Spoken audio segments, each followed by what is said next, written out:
Hello, everybody. If it's Wednesday, it's Warhammer, and that must mean it's time for another episode of Warhammer Weekly.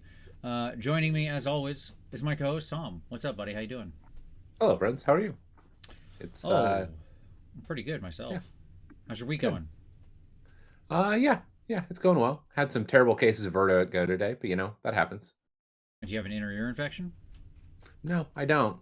Not sure. It kind of came out of nowhere. It's really Okay, weird. all right, fair enough.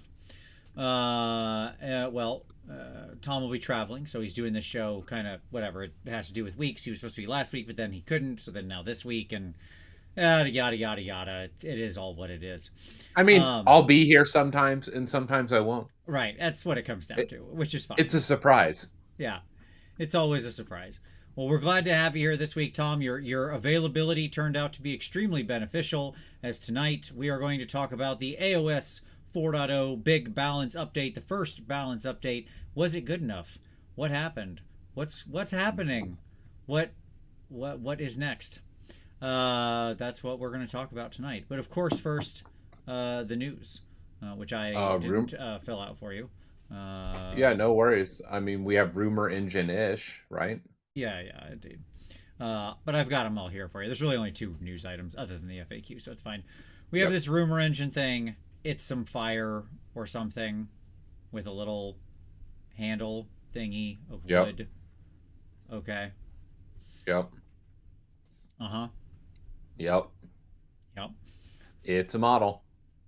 It's a model.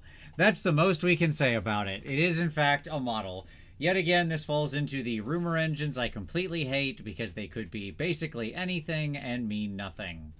Hmm. Wonderful. So Um, thanks for that. Update to the app, which removed War Scrolls. Did you guys cover that last week? Yes, we had talked about it last week a little bit, Mm, yeah. just in passing. Yes.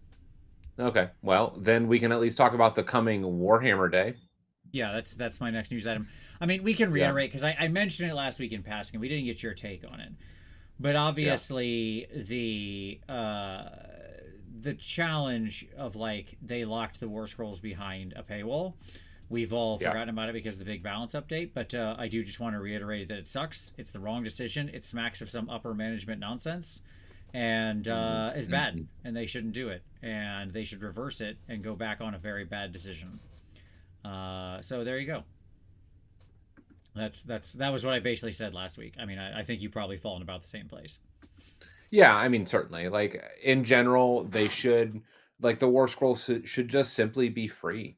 Yeah, they're a Like, marketing tool as much as they are a game rule. correct. Correct. It is disappointing Mm-hmm. that they have chosen violence. And so like the response of the community will just simply be pirating. Like Yeah, absolutely. it was bad before, but it will now be worse. Yeah, look, I already didn't like your new app that much. Okay, like it really wasn't great already, and I didn't like using it. But I would, but it was at least easily available. Pushing me to where I'm going to pay for it, no, thank you. Like pirating is free and has a good UX. It's not hard, so I that's just like insta dumb. The saddest part is they'll get some number of low information people to sign up for it, which is what they're betting on, inconveniencing their actual dedicated fans Hmm. to Hmm. harvest some money off of the lower information fans. That's just bad. That's just bad business.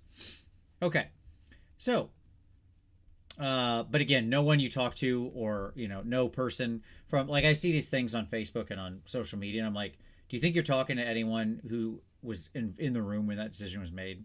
Like the people who are doing No, their of course not. communications and marketing and stuff like that, please don't be mean to them or attack them or anything like that. It wasn't their decision. They're not anywhere near the room where those decisions are made. They just, Yeah. like many of us in our lives, get handed these decisions from senior leaders and then are forced to be like, okay, sure, I guess this is what we're doing now. So there you go. All right, yeah, Warhammer Day, happier things, October 5th, Yep. which is a Saturday, Yep. and so not too far away. And it's at like a reasonable time. I think noon Eastern or something like that is when it happens. So there's a chance that there could be some kind of live react depending on what exactly is happening. Everybody was talking about Zinch getting eliminated from this picture. He is there. He just got like put behind the hammer and just whatever Hmm. because he's back there. Hmm. But that's great. Good. Take that, Zinch. Zinch is doing just fine because Yeah. the No one's gonna forget about Zinch just because it's behind the hammer. It's fine. yeah. I mean, well, as we'll talk about today, Zinch is doing pretty well, which is one of the weirdest outcomes from this particular balance update. So there you go. Yeah, exactly. That's right. Yeah, the social media website person was handed copy and a brown paper bag. Not on them. Yeah, don't ever attack the media people, right? Mm-hmm. Like that's Mm-hmm. like if you want to respond back to them with I think this is a bad decision and here are some reasons why, that's perfectly fine. That's not attacking the person. You can complain, just complain in an adult way. That Yeah. doesn't make a nice person just trying to do a job and feed their family feel like trash in their daily life. Mm-hmm. Okay. So anywho, yeah, looking forward to it. Warhammer Day, we got the bomb rat preview. We saw a little rat, little Skaven rat with a little bomb on him. How do you feel about rats being equipped with bombs and then being released? It's for giant rats. Yeah, I'm perfectly fine with it. Nothing wrong with it. Part of like, are you wondering? Are you thinking that like I might feel bad? I play Skaven. We kill ourselves all the time. That's not even a sentient rat. That's just a big rat. I know. It just makes me sad. I see that and I'm like, oh, that poor rat. Yes, Andrew, just slightly less controversial. Yeah, that's true. Okay. Yeah, and that's basically the news. I mean, the big news item is the FAQ, obviously, but we're gonna discuss that in Yep. detail on the other side of these segments here. As Vince remembers, he has to get a pen to mark down timestamps. Okay. Weird. Yeah, that's how that works. Well, Tom, what's next? Why don't we do some pick of the week, shall we? As an aside, Yeah. that rat, the little bomb on his back, No, that right. is straight one of the little Endrins from KO. Don't let Sure. anybody fool you. They stuck a wick in a KO Endrin. They That's what stuck that it on is. there. Yep. Stuck it right in. You got to watch out for when they stuck it on things. Yeah, I mean, look, Yep. I'm sure Indeed. those are explosive, so it's just repurposing. That's just recycling right there. Skaven are environmentally friendly, so I don't know what the problem is. What's the issue? Indeed. Indeed.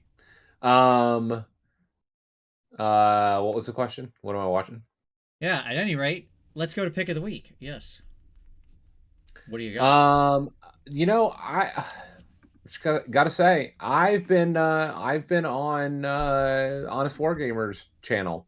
Rob's Sure. been putting out some great content, engaging this. Done a great job of reminding folks that like we are still very early on, and most people have less than 5 games, right? Like Yeah. those are all things that people need to be reminded of. Sure. Um, the meta is and is not solved, is what I would say. Yes, Cinderfall, they are absolutely. Um, yeah, I crossed 30 recently, which I was pretty happy with. So cruising onward, upward. Yep. The but yeah, I Rob had some great stuff. We gotta hang out with Rob again. Maybe do an early show sometime and have him on. Pretty good. Gotta get him back. For myself, I want to recommend a twofer from Stuart the Iron Gutsman, who did a video that I watched yesterday about kind of the state of AoS 4 and his problems in general with like what's good and bad right now. Okay. And I don't agree with everything that Stuart said. For example, Stuart, you said that you thought priests were bad. That is nonsense. I don't know what world you're living on there. Priests are incredible, so much better than wizards. They It's don't not have even a funny. 1-0 outcome. Well, and his point was it feels more like a once a game ability given the kind of like how things tend to go unless you pray off turn. And I'm like, well, yeah, everybody prays off turn when you have a good priest. That's what's happening. And then hopefully you get the supercharge effect basically every turn or every other turn. But I agreed with a lot of his stuff. It's interesting though. I like his takes on things. And then today he did a quick review of the follow up video because he had sort of complained about all this stuff or discussed it, and then um, uh, he put out an update talking about the balance update. So if you want to see more content on that, I'll link that down below. I know Rob also did one, which I'll link that through Honest Wargamer Rob. So there we go. Okay. So at any rate, both of those were great. Hey, and while we're traversing from pick of the week, you'll be able to find those links down below. While you're down in those links, there's everything else down there you can do to support the channel. Don't forget about all that stuff. And while you're here and watching live, don't forget you can hit like and subscribe and do those things. You can click fun things, but also the little super chat options on there. So you want to throw a couple bucks at us, it's always appreciated. Not required. Read all the comments, but it's always cool. At any rate, yes, Stuart the Iron Gutsman. Like I said, I'll link both of those below, Coden. Okay, so Tom, let's talk about a little hobby time before we get into the main meat of it. You've been actually painting anything? What are you working on? How's your prep for Holy? Yeah. When I was in Chicago last week and hung out with Steve Herner, and so he was painting some of his tables and I was painting some of my models, and he walked up to him and he went, "What are these for?" Okay. And I was like, Holy Havoc? And he was like, "You're a little bit behind, aren't you?" Sure. Because it was an entire army zenithal with some skin washed. Yeah, that sounds about right for you. Yeah. And my wife's been like, "Oh, like you're on track from where you've been." And I was like, yeah, Steve's assessment's probably accurate. When Vince is no longer your partner, you don't have somebody sitting over your shoulder being like putting that pressure on, like, if you don't live up to the hobby that I expect from our team, I'm coming for you. Yep. Yeah, I mean, I have to compare it with my son who has a model painted. Right. Yeah. See, this is the statement, if like you're the smartest person in the room, you're in the wrong room, right? Yep. If you're the fastest hobbyist in the room or whatever, you're in the wrong room or something like that, whatever it happens to be. Yep. Yeah, see, be cool like Uncle Adam. He hit like. What's up, Adam? Hope you're doing well. For myself, I have spent a lot of time. I am working on not my Havoc army, though I have plenty of progress on that. I'm not worried about my Havoc army being done. Although I don't have a partner for Havoc, so I guess, like, I don't know what's going on. Worst case, I'll show up and help Steve out and ring. Like, I don't care. It's cool. I can play ringer. But that's fine. It honestly would just take a bunch of pressure off. But the Skaven journey continues. But I'm working on something right now for someone else, and I can't talk about the model yet, but it's really cool, and it will be a series of videos because it's a sort of like absolute go all out full effort model. So at any rate, look forward to that. Okay. I'll share more once I can, I promise everybody. I'm sorry. This model's going to take a while too, so this might be a couple weeks of Vince going, he can't talk about this thing I can't talk about. Maybe I'll take some pictures of the big Brood Terror I finished up and share him. Maybe that'll be a thing. All right. Well, with that out of the way, Tom, shall we turn to the AoS 4.0 balance update action? Look at the enthusiasm that Tom has. It's incredible. We can barely keep him contained, folks. Branu, I don't think Tyler is going to Holy. He had bowed out. Yeah, give me your overall read on it. What do you think?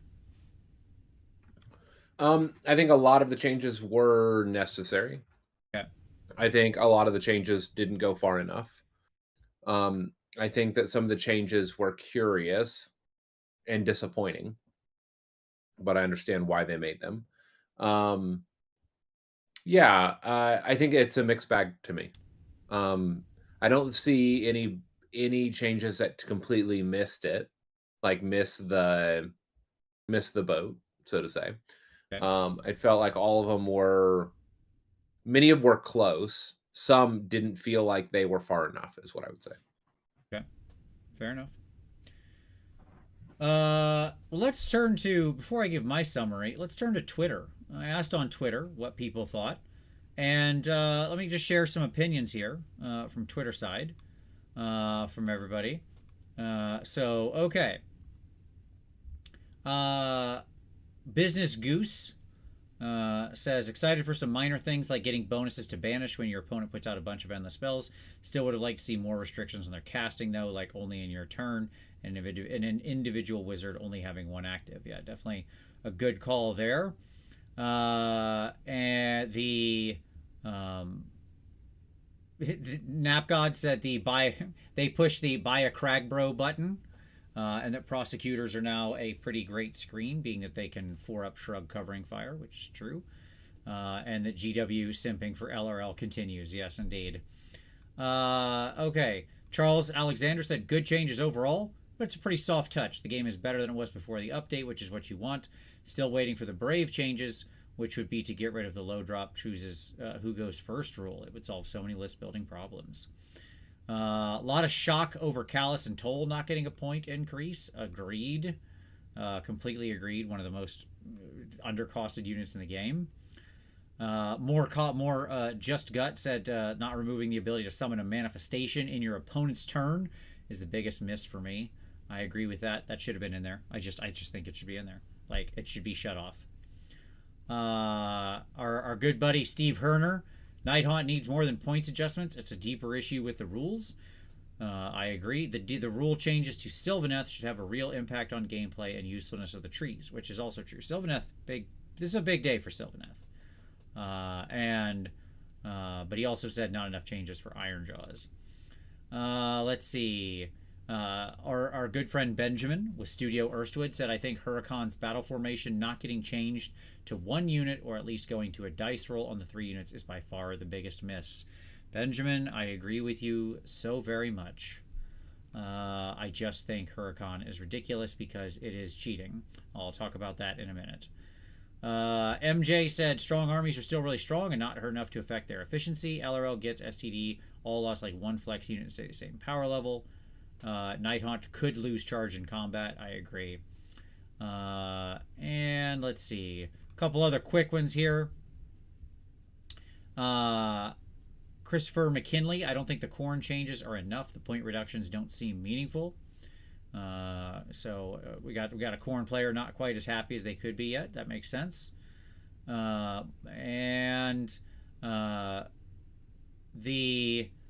Mike Jenny said Ironjaw's buffs are nice to see, but probably not enough.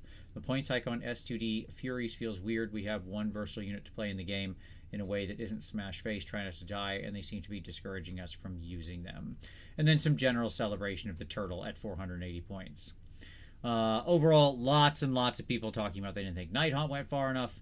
They did not think the manifestation changes went far enough, and a lot of hate for Callus and Toll, that they were just forgotten. Like, I cannot explain how many Callus and Toll hits we got there.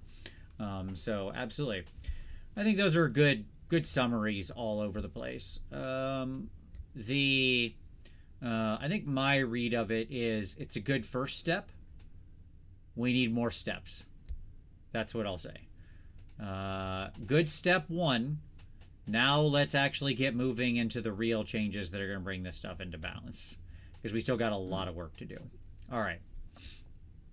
That all being said, Tom, shall we get into the actual document itself? Sure. Okay. Ravney said the priority target nerf was really good. Ravney, I sort of agree, but there's a dark side to this, which we'll talk about. Okay, so first thing to mention isn't actually in here at all. It's that, Tom, they mentioned they're going to do an FAQ every month. Like once a month, an FAQ will roll out, which is nice. So that's just for general questions and answers. I don't imagine we'll get much in the way of like power adjustments there, but for the most part, it'll be nice to have those questions answered. FAQs are clarifications, not errata. Yeah, that's right, which is fine. So, you know, all good. I like that. No, Jose, I mentioned Super Chat. I mentioned it. It's there. So if people want to Super Chat, they can. You can hit that button and throw a few bucks at us, and we really appreciate it. I did mention it this time. I remembered. I was good this time. Hit like, be cool. Okay. So, I want to jump in here. Puppet Master-ish had just said, honest question, somebody getting back into things. Is the edition good so far? I've only heard mixed or to rough things. Yes, I would say that the addition is good. I think the bones of the addition is good.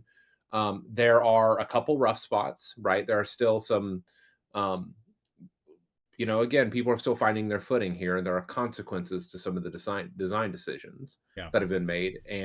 But I think the addition is good. I agree. I completely agree. Puppet, I would say, like I said, I've played more than 30 games. I don't know where exactly I am over that, 31, 32, somewhere around that. I've had a ton of fun. There are some armies that I honestly, legitimately do not find fun to play anymore.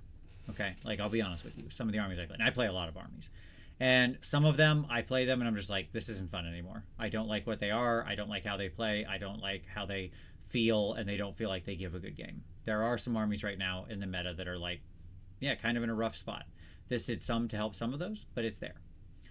But there are many armies I've been playing and having a really great time with. Skaven, S2D, Daughters of Cain.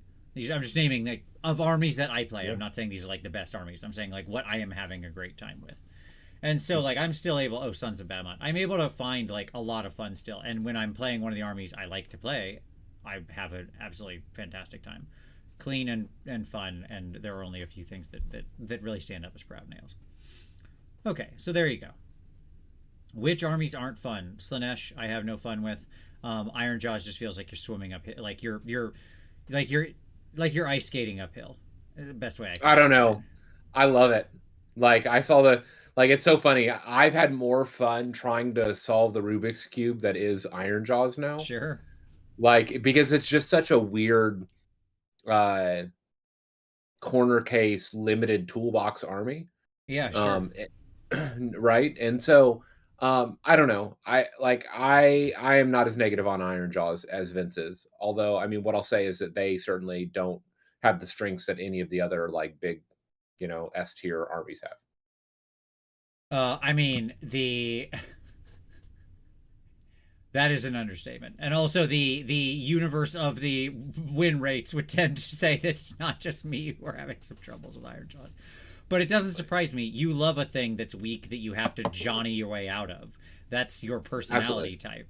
I am a Timmy. Right. I would like my thing to just be fun. I want to make my smashy army and feel like I can have a good game with it. Audio Anarchy said Skaven are insanely fun. I agree. Hey, Branu, thanks for the super chat. Important context for points changes. Nerfs up the chain are buffs down the chain and vice versa. Small changes in both ways can have big impacts. Yes, absolutely agreed. We will talk about some of that. 100% agreed.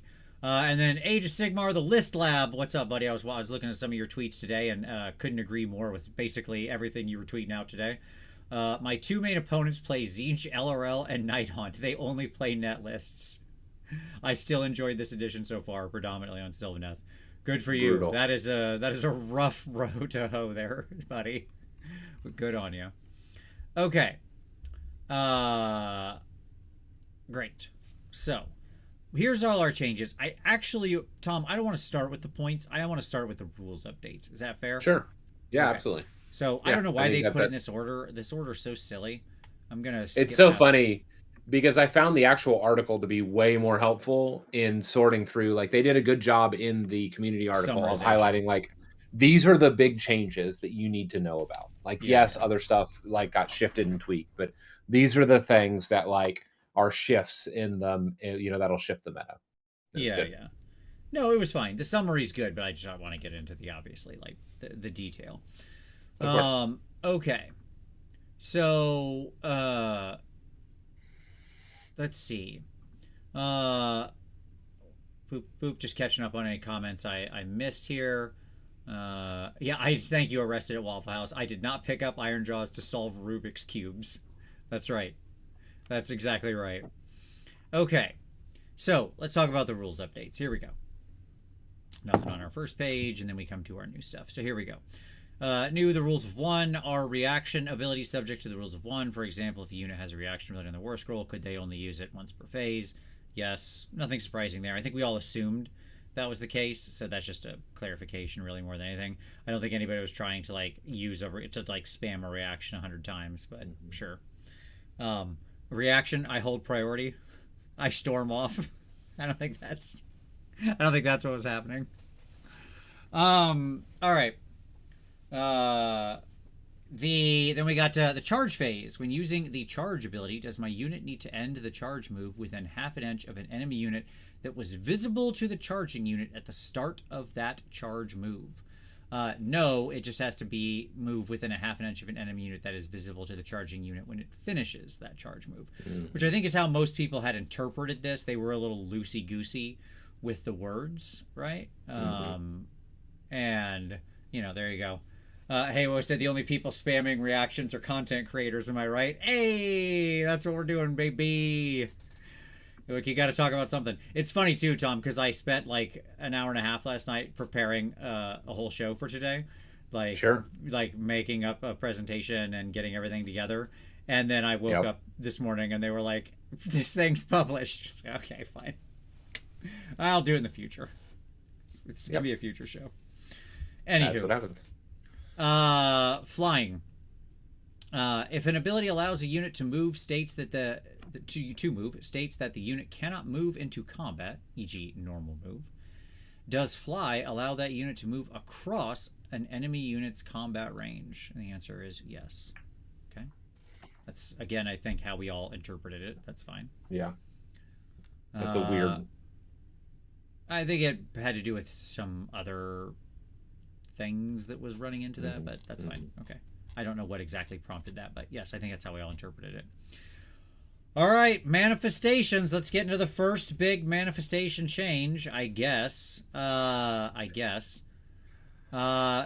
we're replacing the old rule with this new rule that basically says a friendly wizard or priest cannot attempt to summon a friendly manifestation that was removed from play in the same turn. Okay. So you can't banish it off and then resummon it, or get it banished and then resummon it off turn, or whatever. I was surprised that they didn't make it so that you can't summon off turn. Yeah, I mentioned it earlier. Lots of people on Twitter mentioned it. I completely agree. It is toxic nonsense. It's awful. It's an awful play experience. And by the way, it's one of the things that makes, the really big fat endless spells just incredibly annoying and yet also valuable, because it's just like, oh, battle tactic, call that unit, manifestation in response. And it's just like, yeah. I really hate it. It's so funny because at least they fixed the most egregious example of this, where somebody would like unbind or get rid of dispel endless spell as their casting action, and then you as like magical intervention, and put it literally right back on the table, right? Sure. Like that was the most egregious experience of this, when like it was going back after being removed in the same hero phase. But it's fine. I understand what you're saying, CW. Like, I know it's interaction. It's really toxic interaction.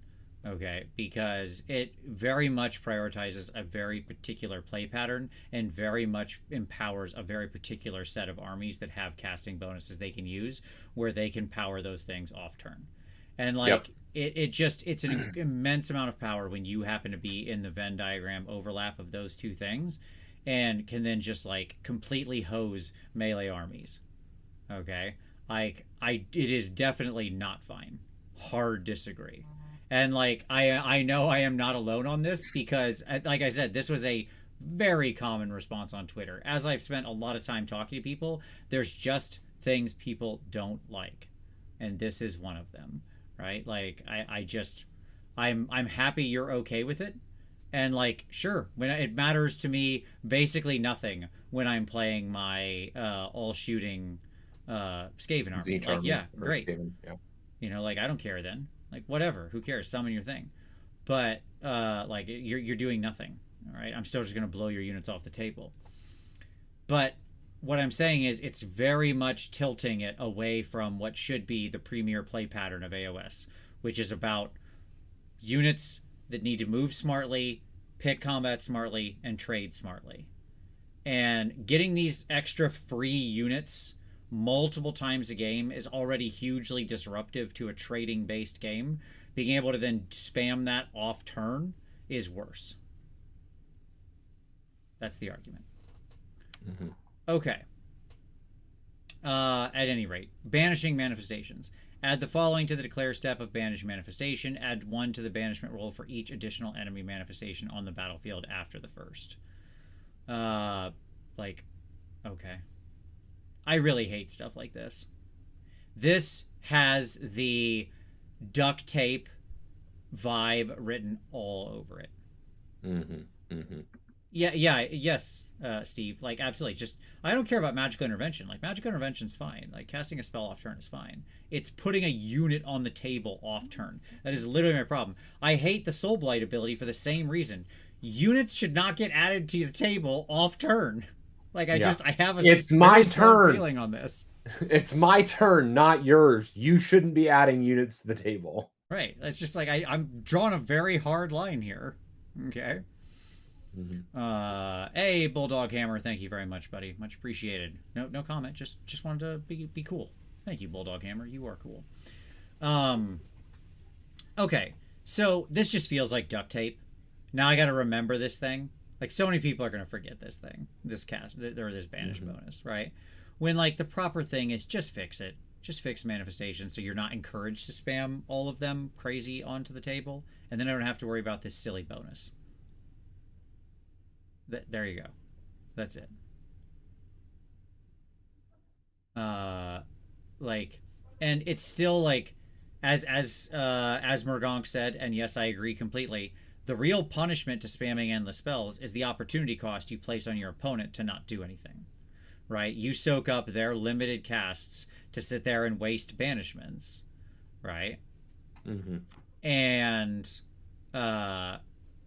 like, absorb your ability to actually do anything positive that's moving you forward in a real way. Yeah. All right. So, and I agree with that. And, like, it's still there. So, like, spamming out manifestations is still the smart thing to do, because against most armies, it's still going to be incredibly beneficial. So, there you go. Okay.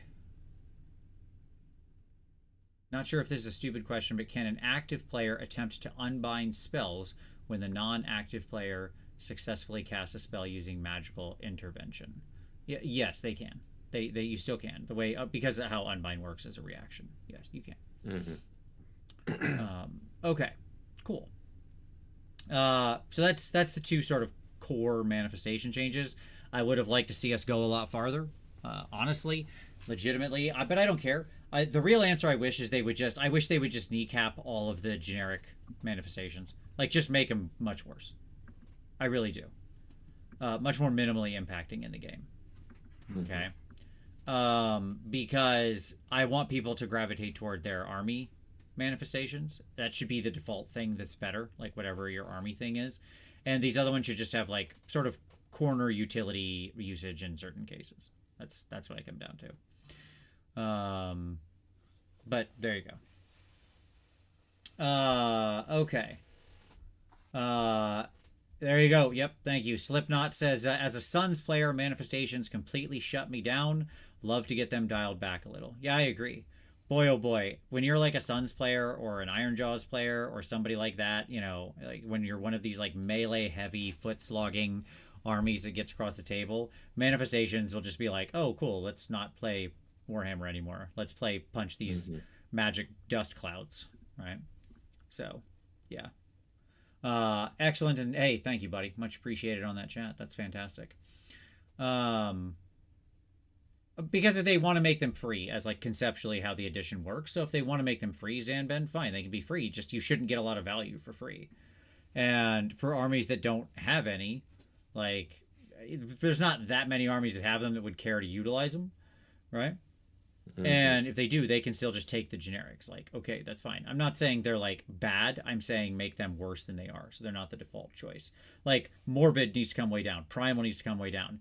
They should all kind of feel like Aetherot machineries. Like, that's about at the right power level. Okay. Yeah, it does some stuff. Yeah. It does some stuff. Right? But we, as long as we've still got these, like, generics and army specific ones, we're always going to be in this position. This was the whole problem with battle tactics and army battle tactics. We fired that off the roof last edition, but we kept this particular problem, right? So there you go. Yeah, I understand, Branu. Like he said, if the good manifestations are generic, then at least everyone who can use manifestations can access the good ones. Well, Sure, fine. The question is if they're too good. Like, have we benefited at all as a game, as a community, from Morbid being the thing that 90% of lists took? Has that been a beneficial scenario?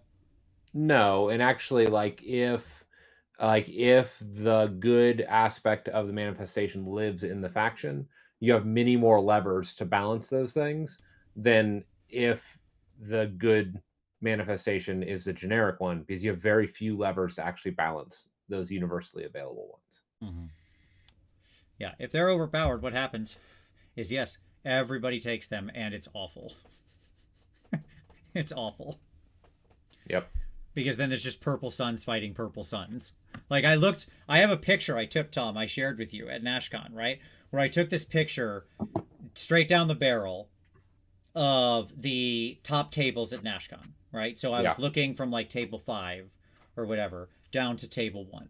And when you looked down the tables, every table had 2 purple suns on it. You could see them. You could go through it. It was playing Where's Waldo, right? Yep. And finding all the purple suns. Great play experience there. Okay. Yep. That says something. Yeah. Okay. Yes. Dinesh said, as a new player, 2 months in, just finished my army. It's wild. Hey, first of all, way to go, man. Dinesh, way to be awesome. 2 months into the game and you're finishing an army. You need to call up Miniac. Just leave a comment on Miniac's channel that's like, you suck. I did it in 2 months. Just Vince sent me. At any rate, way to go, buddy. That's well done. And he said, it's wild to have to get these $70 models that have nothing to do with my rats or be at a disadvantage, and they are sold out everywhere. Yeah. Yep. So that's good. Yep. Branu, like, that's true, who said, like, if a faction-specific lore is really good, then we get comparison envy and associated complaints. Okay, cool. You know how easy that is to fix? Very easy, because then I'm just touching one army's endless spells, which is real easy to knock them down. We do that all the time. Right now, we literally have that with the armies themselves, and it's really easy to adjust. Mm-hmm. Mm-hmm. It's way harder, as Tom said, when you have something that's, like, universally used by everybody to get it to the right power level, because each army is going to be able to take advantage of it very differently. I know exactly how Doc is using the Doc manifestations and what tools they have available. Right.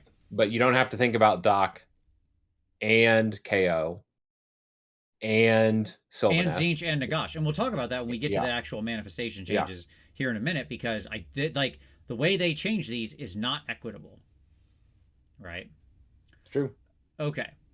At any rate, faction terrain. Add the following to the bulleted list. If the terrain feature has any melee or ranged weapons, it can use the fight and shoot core abilities as if it were a unit.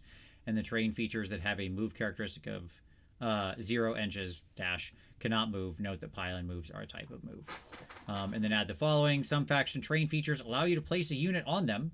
This will be clearly specified in that terrain features rules. When doing so, instead of measuring range or visibility to and from the unit that is on the terrain feature, measure to and from the terrain feature instead. Sure. Unless otherwise specified, units on a faction terrain feature cannot use fight abilities. Okay. You know, I didn't look this up before the show, Tom, but the corn, like, maybe somebody in the chat just knows off the top of their head. The, like, corn thing, yeah? Altar? Their altar? Yeah, that one. Does that specifically say the guy on top can fight? I don't know. It's a great question. I'm looking right now. Let's see. 69, that unit is no longer blah. Okay. Yeah, blood point, sure. Can't use move abilities. Measure terrain feature. Target this terrain feature. Is destroyed. Blah blah blah. Yeah, cool. It does not. Boy, that would have been a big difference. Because I played a game against Korn, and I, like, managed to get the drop on the like Skull Taker or whatever he was, the priest guy, on the up on the altar. Shrine. I thought I was super clever because I got in there with, like, a decent melee unit, and I was like, oh, it's just one little foot hero with my Rat Ogre unit. Okay, I'm attacking this, and I was like, I know I got to fight the terrain feature, but I was like, that's fine. I had multiple combats going on, so I picked this other one to activate first. Then that dude killed like 2.5 Rat Ogres. He did like 10 damage. Okay? Because Rat Ogres are made of paper. and then I attacked back and killed the stupid altar, and then the guy popped out unharmed and popped out of combat, which I love. That's great. That's great. And then was just like alive and just ran away in his turn because he wasn't even in combat. He didn't even have to retreat. I was like, oh, I learned an important lesson that day, which is it's not worth attacking that thing. At any rate, if a unit placed on a terrain feature is removed for blah, blah, blah, it loses those benefits. Okay, cool. Great. Good stuff. Yeah. Still hate faction terrain. Won't ever stop hating faction terrain. But here we are. I support it basically only for Sylvaneth and then maybe a little for Skaven because the way it rolls out. But even then, I'd lose them and be fine. Okay, cool. Advanced rules commands. Here we go, Tom. Covering fire. Change the declare an effect to declare. Pick a friendly unit that is not in combat to use this ability. Then pick the closest enemy unit to that unit that can be picked as the target of of shooting attacks to be the target. Effect resolve shooting attacks for the unit using this ability against the target. You must subtract 1 from the hit roll. Designer's note: this change allows reactions such as all-out defense to be used in response to covering fire. Yay!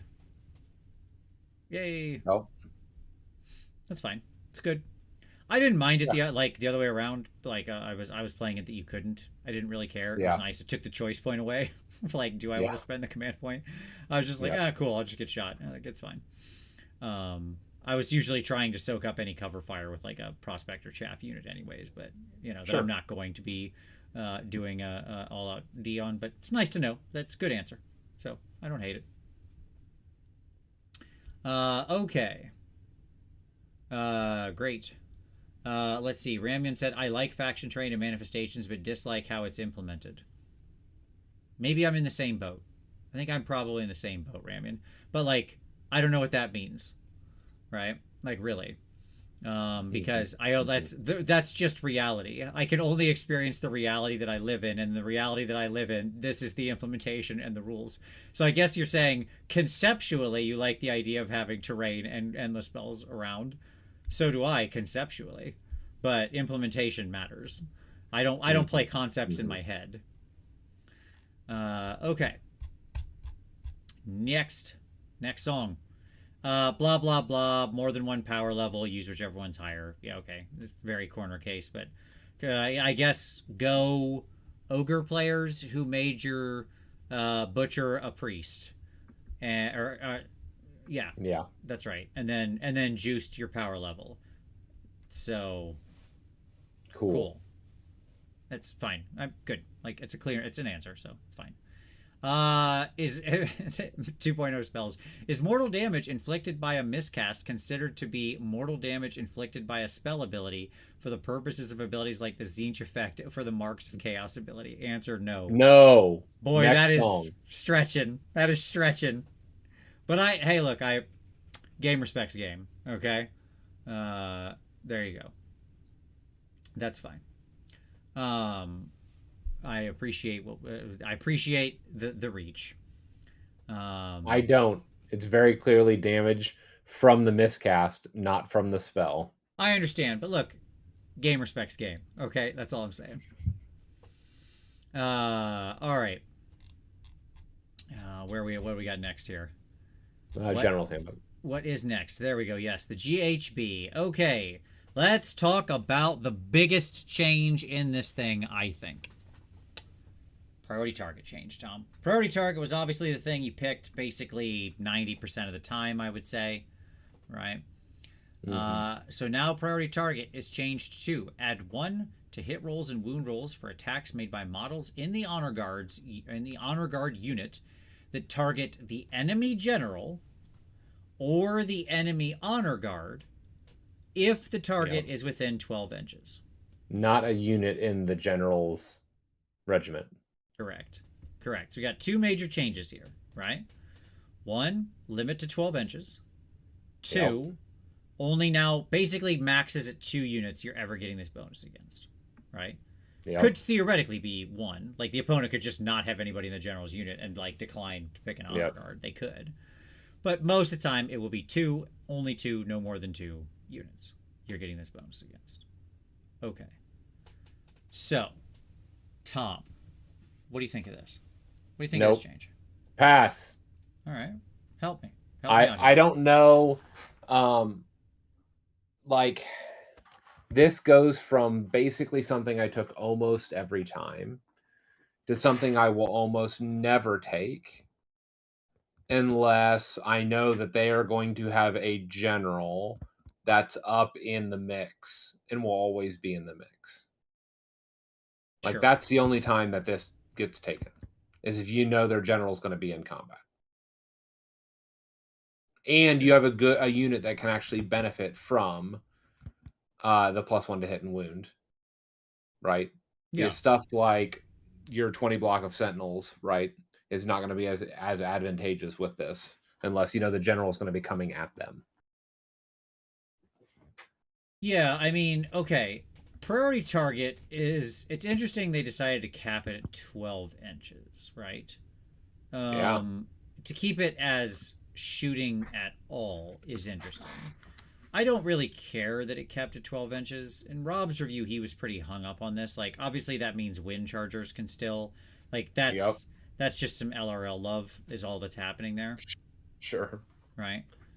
But um, I don't mind this thing getting super nerfed because it was way outside the bounds, right? Like somebody asked who was abusing this. Ben Staffordson. I mean, who was brutalizing people enough with shooting? Everybody. Like All units. Skaven Like players with all tons of armies. Giselle, Stormcast people with long strikes, Kurnoth hunters Yep. with bows, the Daughters of Cain with bow snakes. Like, oh, this was the play. You took a unit Right. that was shooting with relatively good range, reinforced it, put it in the general's unit, made it priority target. All stations weapons free, right? Yep. And you know, this was like, I understand. Like, apparently, when I said it's 90% of the time, everybody came out and they were like, "I took the bodyguard one that's neg one to attacks." I'm like, "Yeah, I get it. Okay, I'm not. I understand. That's why I said 90%. I do love the everybody's coming out of the woodwork on me on this one. Yeah, I took bodyguard sometimes too because there are certainly lists I had where it was more useful. But like priority target was the overwhelming choice and overwhelmingly powerful, right? Yeah. Your priority target was the malevolent, uh like it's the equivalent of the manifestation lore. Yeah, yeah, sure. So, uh, you know, like I think overall this was a good change. It is much less appealing now and good, right? Because I think that people will often move to the -1 attack now. I think that's easily the second best and what lists will just kind of default to. Mm-hmm. Mm-hmm.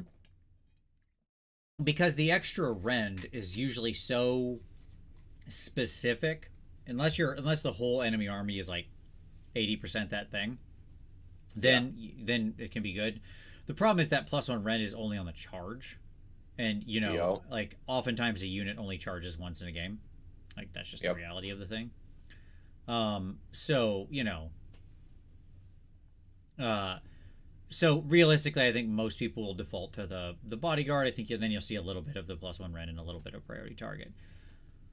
I'm happy with the change that it's weaker, but and like this is good. So I support this change. I want to be clear, but there is a dark side to this change. Okay,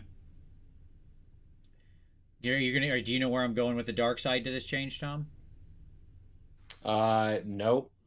Okay, it's fine. Here's the dark side to this change.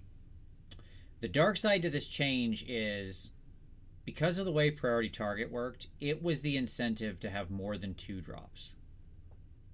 To like spread out and not Yeah, fill so your that you general's didn't regiment that you completely. did things in your general's regiment. Right. By making sure your general's regiment was just like your general, who hopefully was relatively tough, and the one unit, the shooting unit you were going to protect, or the one melee unit who was going to go kill people, right? Mm-hmm. And then you sort of spread out, so it was keeping the drops a little higher, right? Yep. That cross incentive is now gone. So it's Right. always a race to the bottom. It's always a race to the bottom. Correct. Yep. So now you shove everything you can into the general's regiment, right? And if you can go, there are Well, still I aren't mean, many armies that can do 1 drop, but what it'll really mean is that like the race to 2 drop is on. well, I mean, you do still have some relevant battle tactics for denial, right? I mean, it's in my estimation, sure, there is an effect there. I'm not going to disagree. In my Hmm. estimation, it's not enough because honestly, there's so many other battle tactics you're going to easily choose first. It's Sure, not usually the hot pick. sure. And like that one you're particularly talking about, usually at some point you're gonna if it's appropriate to choose it during the game, then it'll be You're gonna appropriate to choose it choose it during the regardless. game now. Yeah. Yeah, yeah. Okay. So like this Branu, I don't disagree with you. Most people did do that. Most. But not all or like there was still plenty of people who I know I frequently made lists where I cleared out the general's regiment and just accepted being higher drops because it was worth it for me to not take the penalty. Now the point is any cross incentive is gone, right? Other than, as you said, the minor battle tactic one, which I There don't really was think a counts. cross incentive before. There is none now, and that's the Right. point. So it's just the race to the bottom. Like it's 2 drops or get out, right? Hmm. Hmm. You will Yep. see that you like what will happen materially in response to this is the number of 2 drop lists will increase as a percentage in the meta. Yep. So if you are playing a list that is not 2 drop, you stand a much higher chance of never having choice of who gets to go first, and you will be behind the 8 wall, right? Because having that decision is simply very powerful in AoS 4. Is it the game or something like that? No, of course not. Right? People who don't get the choice still win games. Right? Is it chess and the difference between being in white or black? No, it's a more material difference than that. Right? Because you effectively get to decide the tempo of the game. Um, Now, I suppose the other flip side to that, Tom, is that as everybody gathers around 2 drop, which will be what happens for all the 2 drop people, the game did just become a roll off to see if everyone goes first or who goes Yep. first. Sorry. Yep. So we are going to accidentally get into the To the the roll off. roll off world. Yeah, for like a lot of things, you either participate in the roll off or like right now 2 and 3 drop were pretty even in most of the data I've seen, both being roughly around 40%. So like what was happening was the meta was largely like 40% 2 drop, Yeah. 40% 3 drop, 15% some number higher, yeah, and then Yep. 5% 1 drop. Okay, I'm rounding to some degree here, but just like to keep it Sure. simple. What you'll see here is like easily a 10-20% jump in the 2 drop side. It'll tilt, and it'll mostly be the 3 drops feeding that. Yep. Does that make sense? So Yeah. there you go. I mean, overall, like I said, it's a good change, but it will have that downside. So we just need to be aware of it. Okay. So there you go. All right, let's move on. Morbid Conjuration change. Suffocating Gravetide goes to 8. Malevolent Maelstrom has to Has to pop. has to go boom. Has to go boomy boom. Yep. The Purple Son of Shaiish loses the Wild Form ability. Wow. Okay. Cool. Mm-hmm. All right. What do you think about that, Tom? So no wilds. I'll say they remove wild form from Ravnak's Gnashing Jaws as well. Sorry, that was the one I didn't mention. Yeah. So that was the thing that let them survive banishment, right? Like if they get banished, Yep. they don't. They just lose 6 damage and then go away. What do you feel Yeah. about this? I mean, I feel like it's probably not going to be enough, but whatever. This is an interesting change to me. So this goes right to the earlier discussion we had around the inequity of these changes. Yep. Okay. Yep. So, like, if you're someone with casting bonuses or who can, like, power things out, right? Yep. Yep. Something going to 8, like Gravetide going to 8, is completely irrelevant to you.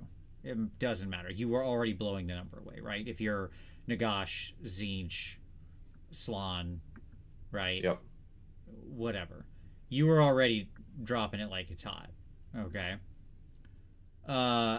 For everybody else, this just became like a very, very hard fail. So I think what you'll end up seeing here, if you want my personal take on it, my money is you'll see Morbid stick around as the premier choice for the Spelldom armies and continue to be a terror in the hands of those. So, yep.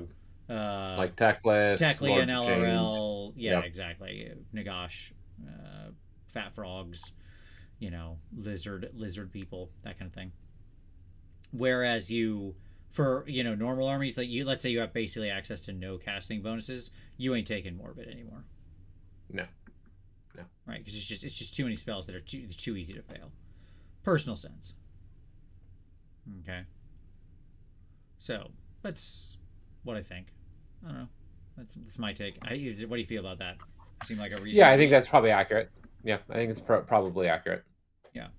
I will say I do like the Malevolent Maelstrom change a lot. That actually feels really good. I didn't like the fact that you didn't have to use the ability before, right? Right. Which felt really dumb. So I like it built up. It's a bomb. The bomb goes off. That's how it works. Mm-hmm. But like that's the problem with making the entire game optional abilities you don't have to use, right? And yes, you're absolutely right. Soul Snare Schnackles not getting touched, and the Schnackles are really, really good. It was surprising to me as well. Thank you, Chris. Excellent point. It was shocking to me that the Schnackles didn't get touched because they are also really, really, really, really, really, really, really good. But I don't know for normal armies if they'll take it when basically what they can cast out of that lore is like reliably is the shackles. Is that enough? Maybe. I don't know. Okay. Whoop. We'll get into the army stuff. Here we go. Change the Wrath Axe, change the timing of the hatreds whatever. Change the ability to your charge phase and its color bar to orange. Okay, cool. Great. It's fine. The Fusiliers change is actually really good. This was something I called out actually when we initially did the index review, and I was shocked that it was wrong, so I was happy to see it get changed. Basically, each time this unit uses a shoot ability, if it's in a fortified position, it can pick either one of the profiles, which is like appropriate. That's meaning it can't get just like completely hedged out from actually using the thing it wants to use with the shoot and combat and all of that. So that was good. It was a good change. It was an obvious problem from the beginning, so I'm glad they fixed it.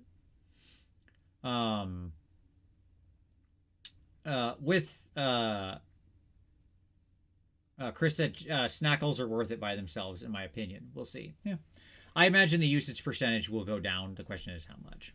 Right. Morbid was really high up there, so it's very easy for it to fall.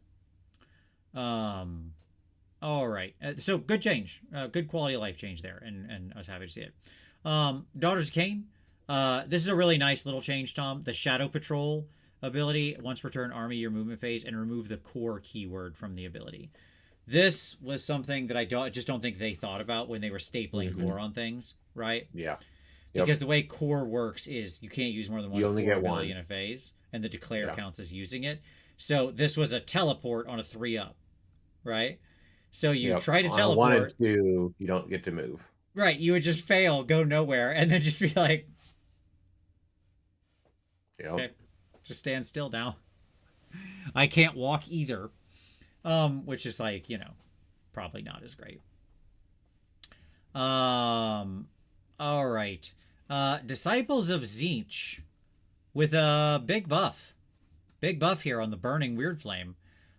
Change the effect to inflict D3 mortal damage on each burning enemy unit, manifestation, and faction terrain feature. And it doesn't burn out. No, it burns out. Just actual straight D3 damage. No burning out. You just burn forever now. Yep. Good, good buff for the burning. And quenching flames too. If an ability would heal or return slain models to a burning enemy unit manifestation or terrain feature, that ability does not heal. Blah blah blah. Instead, it no longer has the burning keyword. Yeah, sure, it's fine. Mm-hmm. So, more or less, just to keep it in line there. Well, it's forced. Like you can't choose to heal. You have Yeah, to yeah. remove burning before you heal. Yep. Forced burning is now the thing because it's automatic. It's not a roll, and then forced removal as well. Both became automatic. Yep. Yeah. So that's cool. Yeah, that's, like, I don't hate that buff. Tzeentch doesn't need buffs. Let me just say that. But I don't mind quality of life improvements even in strong armies. Just because an army's strong doesn't mean that the things in their uh, army they're like just bad user experience shouldn't be improved. Yeah. Right. We just need to actually fix the broken things. So there you go. What changed on this declare step? Did it just have like a misprint in it, or was something wrong? I don't know. I didn't look at this one. I wasn't sure what actually changed. I thought the same thing. Maybe range changed or something like that. Somebody in the chat have to tell me on what changed on Shield of Fate and just the declare step. I don't know what was wrong there. And then the Chaos Spawn of Tzeentch, just the cleanup to the Twist of Fate. So it's fine. Easy enough. Okay. Let's keep going. Burning Sigil of Tzeentch. Tom, again, with another big buff to this thing. I mean, like, I'm not going to read all of this text. I instead will summarize like this. It works in each hero phase and gives a really nice either buff or penalty in each hero phase, depending on who is in range. So, yeah. Oh, okay, got it. I see. I think before it didn't specify another Disciples of Tzeentch unit, so you could use it on a Mega Gargan ally. Got it. Okay. Thanks, Daniel. Much appreciated. Yeah, this is a good change. Like, the Burning Sigil was kind of crap. Now it's pretty good. So now it's competitive. I mean, yeah, that's cool. Like, yeah, it's absolutely usable. That's great. Yeah, like I like the idea of the manifestations that are tuned for that army being the sort of default choice for that army and being useful. So I'm okay with that. Charnel Throne. Basically, what changed here, I think, was just the thing where you can't like hop in and hop out, right? Correct. Yep. Yeah. And then it's one per. The other thing that changed is they can't be in combat, right? Because you used to be able to be in combat and still hop in, I believe. Yeah. Okay. Yeah.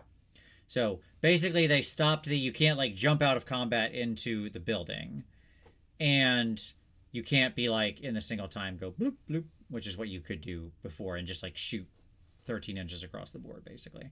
Did I summarize both of those? Am I okay on both of those? I think so. Okay. Somebody in the chat will tell me if I'm wrong, but I'm pretty sure that's what it was. Yes, I'm right. It added the combat thing and the hop out thing. There you go. Yeah, and because they don't get to fight, what that also means is that they're stuck in combat. Yes. Yeah, absolutely. Yeah, like if you're in a building now and it doesn't specify you can fight, right? If you're up on the throne, then and somebody charges the throne or the altar or whatever, you just stand there. You can't use a fight ability, and you wait for your building to get like smacked to dust, right? And then you pop out the other side unharmed, or well, probably unharmed. At any rate, so okay, good changes. That's fine. I don't have an issue with it. Rob had mentioned that he thought that the faction terrain should be counting as an enemy unit for purposes of setup. So in other words, you can't teleport within 9 inches of faction terrain. I don't think I agree with that. I don't think I agree. I mean, it feels good. It feels good for them to move away from like their Gloomspite Gets Shrine and then to teleport next to it and smash it down. Yeah, they're so powerful, and what they often in some armies and what they do, they should be like you should be risking them in some material way. Yeah. Yep. Okay. The Auric Rune Sun on Magmadroth. what changed here, Tom? This is the destroy a monster. Add one of the attacks characteristic for ancestral weapons for the rest of the battle. Did they change it so it stacks multiple times? Yeah, I don't know Fire Slayers. I think so. I don't. I haven't played Fire Slayers yet, so I'm not sure. I am surprised, Tom, that you have not taken out your Fire Slayers. Shall we take a look? Let's see. We'll do the research. Or Rune Sun, right? There he is. Yep. There he is. I got him. Okay. What's this thing called? Vying for Glory. Yeah, Vying for Glory. All right. I don't even see that ability on him. Auric, Rune Sun, on Magmadroth. Change the effect of Vying for Glory. Is that a thing? Is it not on the app? Oh, there it is. I found it. Okay, each time this unit destroys a monster, add one of the attacks characteristic of this unit's ancestral weapons for the rest of the battle. Oh, they just they added the clarification that it is in fact cumulative. Okay, cool. Yeah. Great. Good stuff. Web Spinner Shaman down to control characteristic 2. Sorry, you cheaters. He's just a little dork. He doesn't get to be... He was control characteristic 5 before, right? I know, he was so good. Yeah, a little bit of a misprint there, obviously. He was doing work. Now he's not doing work. Yes. Kragnos. The important change here is it's only in end your of Empires the is timing your is charge phase. Your charge phase, correct. Okay. Get Super 3d6 sad. off turn. Yeah, I know. I mean, countercharge is already really, really powerful. I don't care. Sure. Like there's a cost to it, and your positioning has to be right and all that. So like I was fine with the nerf. Like it makes sense that his cost ends up coming down. Yeah, it's fine. We'll get to the points in a minute, but I was glad to see the drop. I don't mind not having the 3 as somebody who cut their teeth. Like I trained Tom for weeks playing against automatic 12-inch countercharges. Okay. Sure. And so like, when you like playing under that made me, I am so mindful of countercharge now because I played so many games in a row practicing for a tournament where I knew I was going to give everybody 3 dice of like, I have to make every charge perfect, pull every unit in that I want in and make sure everybody else is like, 12.1 inches away. Right. Or whatever. Mm-hmm, or 12.6 inches away. Sorry. All that kind of stuff. So like 3d6 is just, I'm not sad to see it go.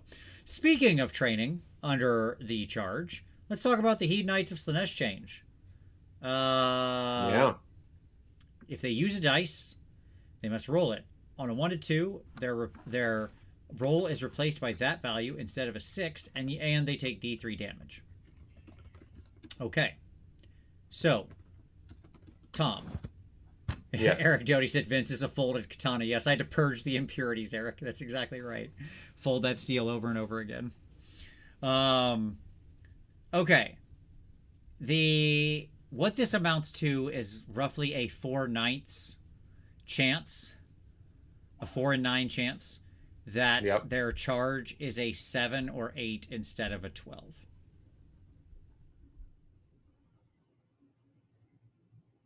That's pretty good. Okay.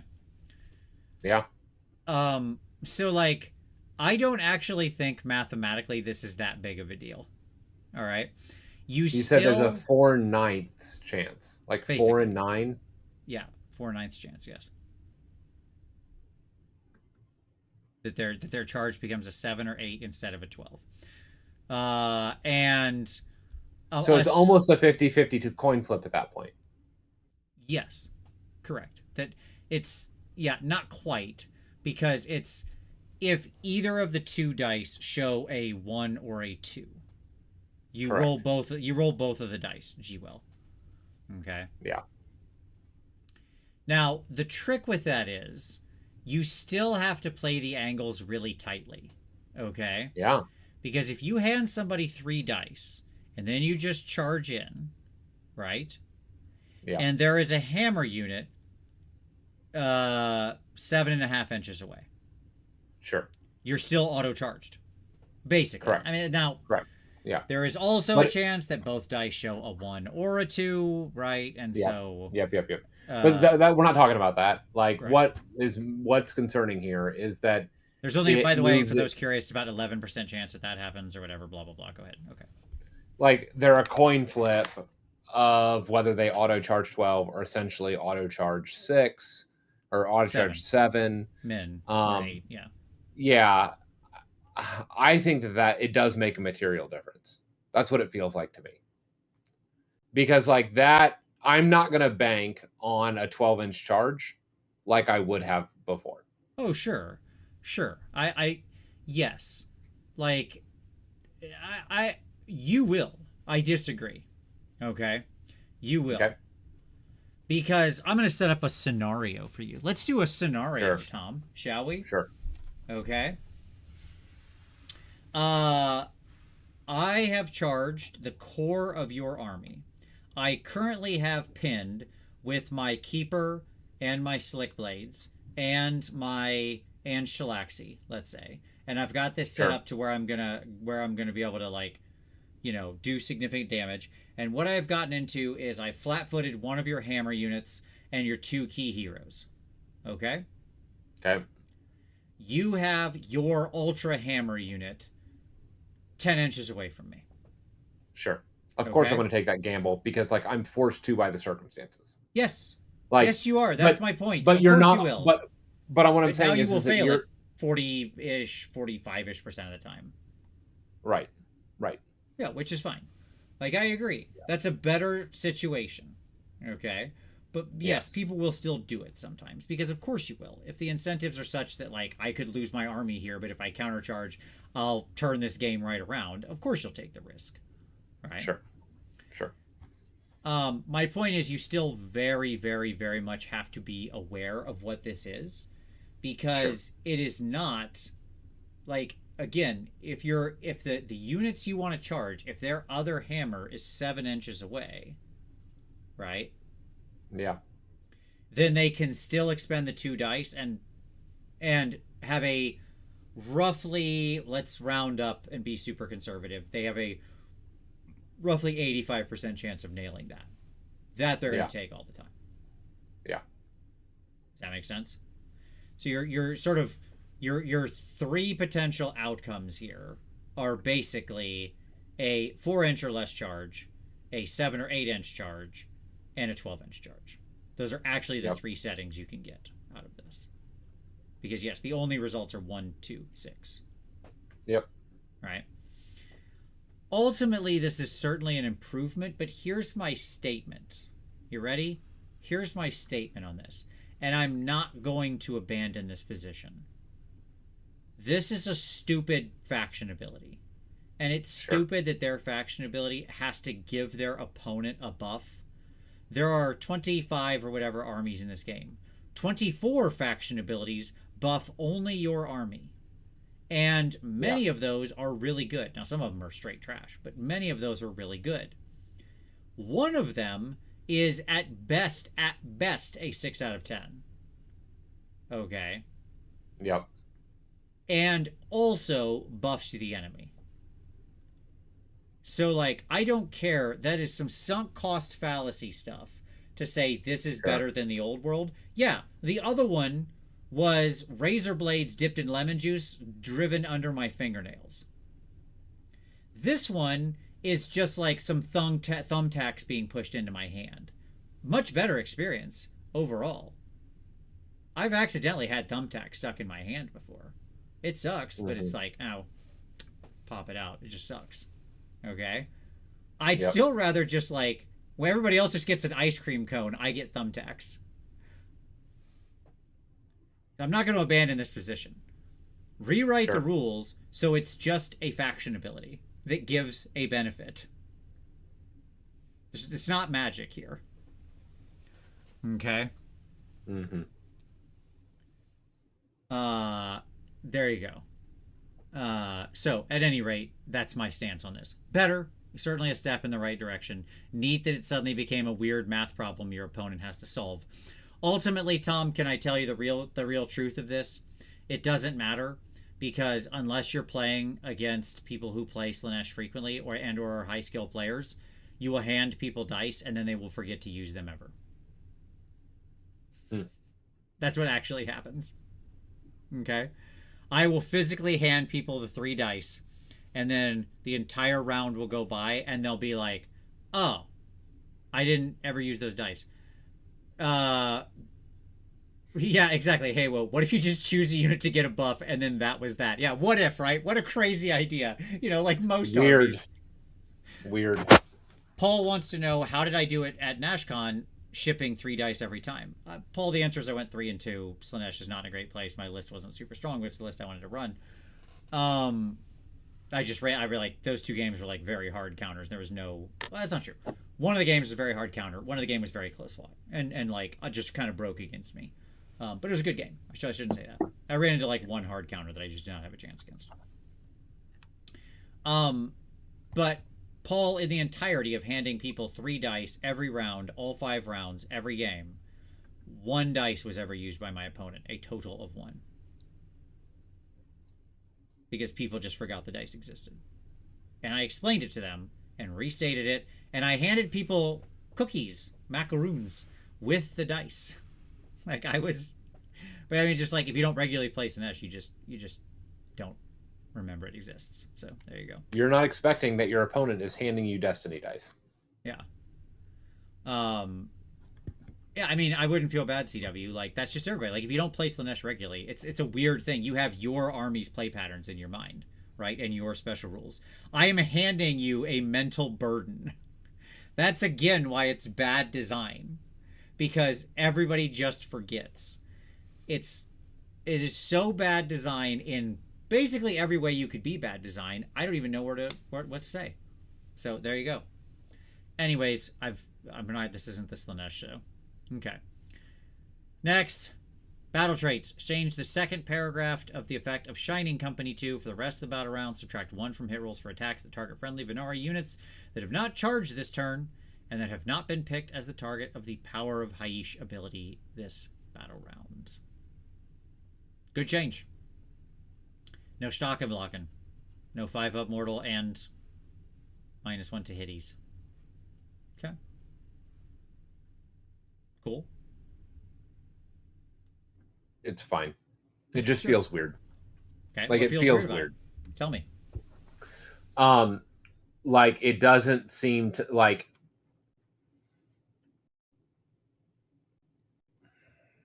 Anything I say is going to sound like I'm like begging a defense, right? But I don't understand why those things are mutually exclusive.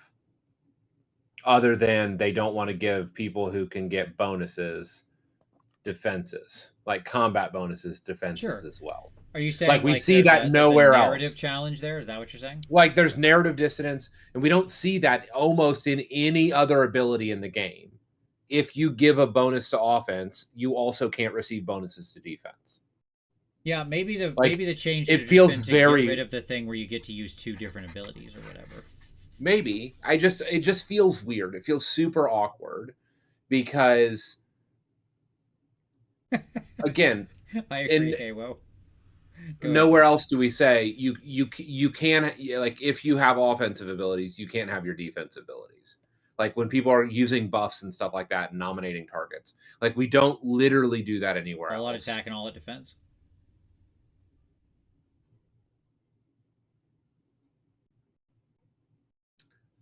Okay, but that's all. That's all command. That's all command abilities. Sorry. That's all command abilities. I'm so excited right? about my victory there. But that's not inherently offense defense. I understand. There are other abilities, right? Excuse like me, everybody. that are being negated by by those commands, right? And that would be my challenge: is that like we see stackable buffs, offense and defense, all the time in a number of different armies. Sure. And so it was just a very inelegant fix, is what I would say. That's fine. I like in the end, sure. Again, if you're saying it feels a bit like duct tape, like I said earlier, I agree with you. Oh, there you go. That's fair. It is PG-13, so we get 1. Yeah, that's right. Okay. But I agree. It does feel a little duct tapey, but it's still a good change. Like again, much like earlier, it's just, it's too powerful to have both of those things. So that's cool. Lyrior got a buff. Basically, it's a passive thing around Yep. Lyrior now that you can all out attack for free, which is like what Bastion has and stuff like that. And it's a good ability, Yep. so that's fine. Yep. It's cool. And Shrine Luminor got the can't be in combat and get a grab in the shrine, can't hop in, hop out, and all that kind of stuff. Yep. Those kinds of things. In your power armor. In your power armor, in your rock power armor, yes. Yeah. Absolutely.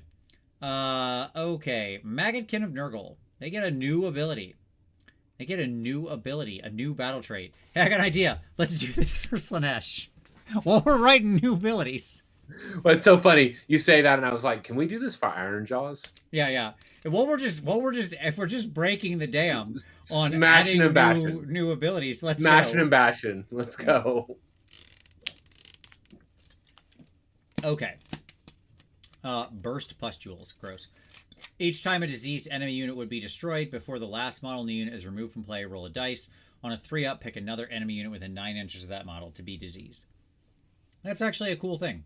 I like this. Yeah. This felt like an actual miss. In the original one, like you would make a unit diseased, and then if you happen to... Well, it didn't happen often that you killed the unit because it was Nurgle. They don't do any damage. But like assuming you did kill the unit through some miracle. Maybe you're fighting Skaven. They're easy enough to kill. They would die and take their disease with them, and then it was just like, that's it. Oh, yeah. So this is cool. Keeps the disease hopping, so that's good. Bloab,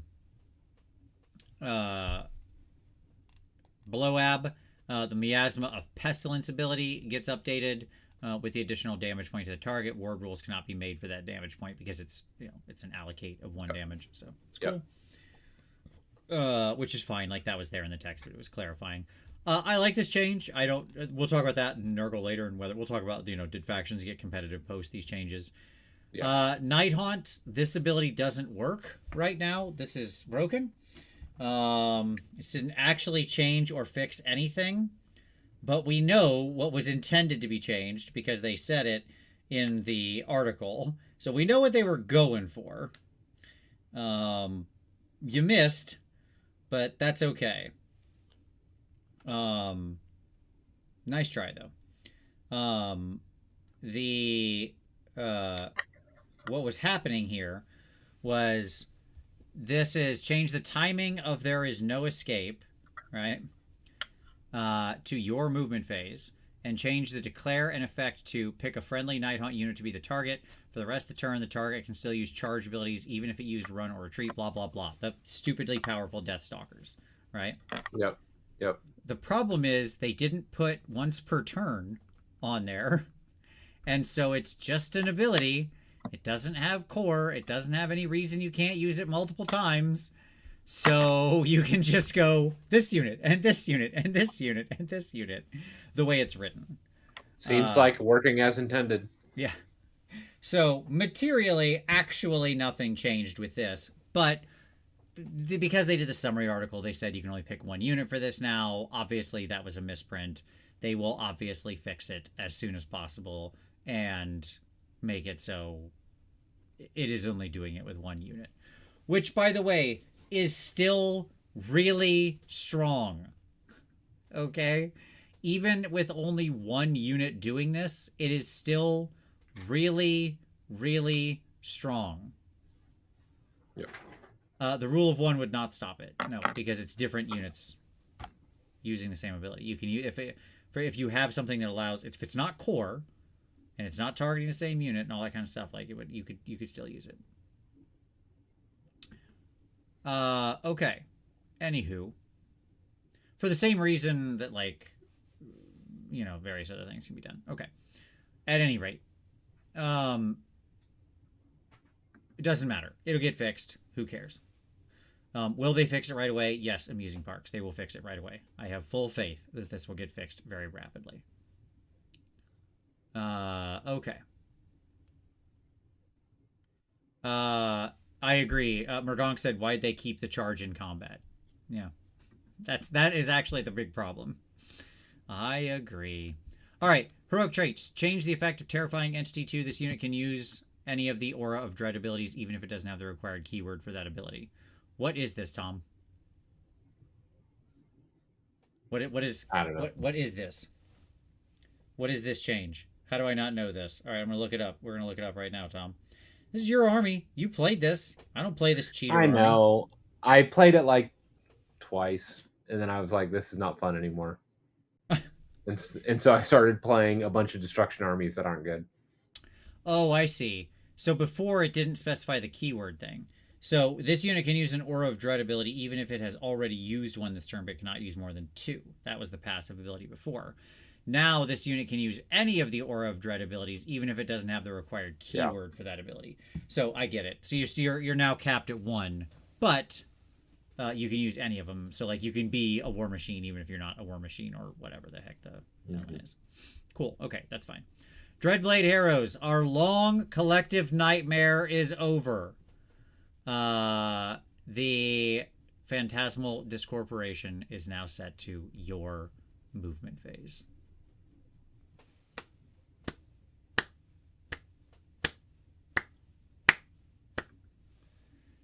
That is my weakest slow clap for what should have been the most obvious change in the history of the world.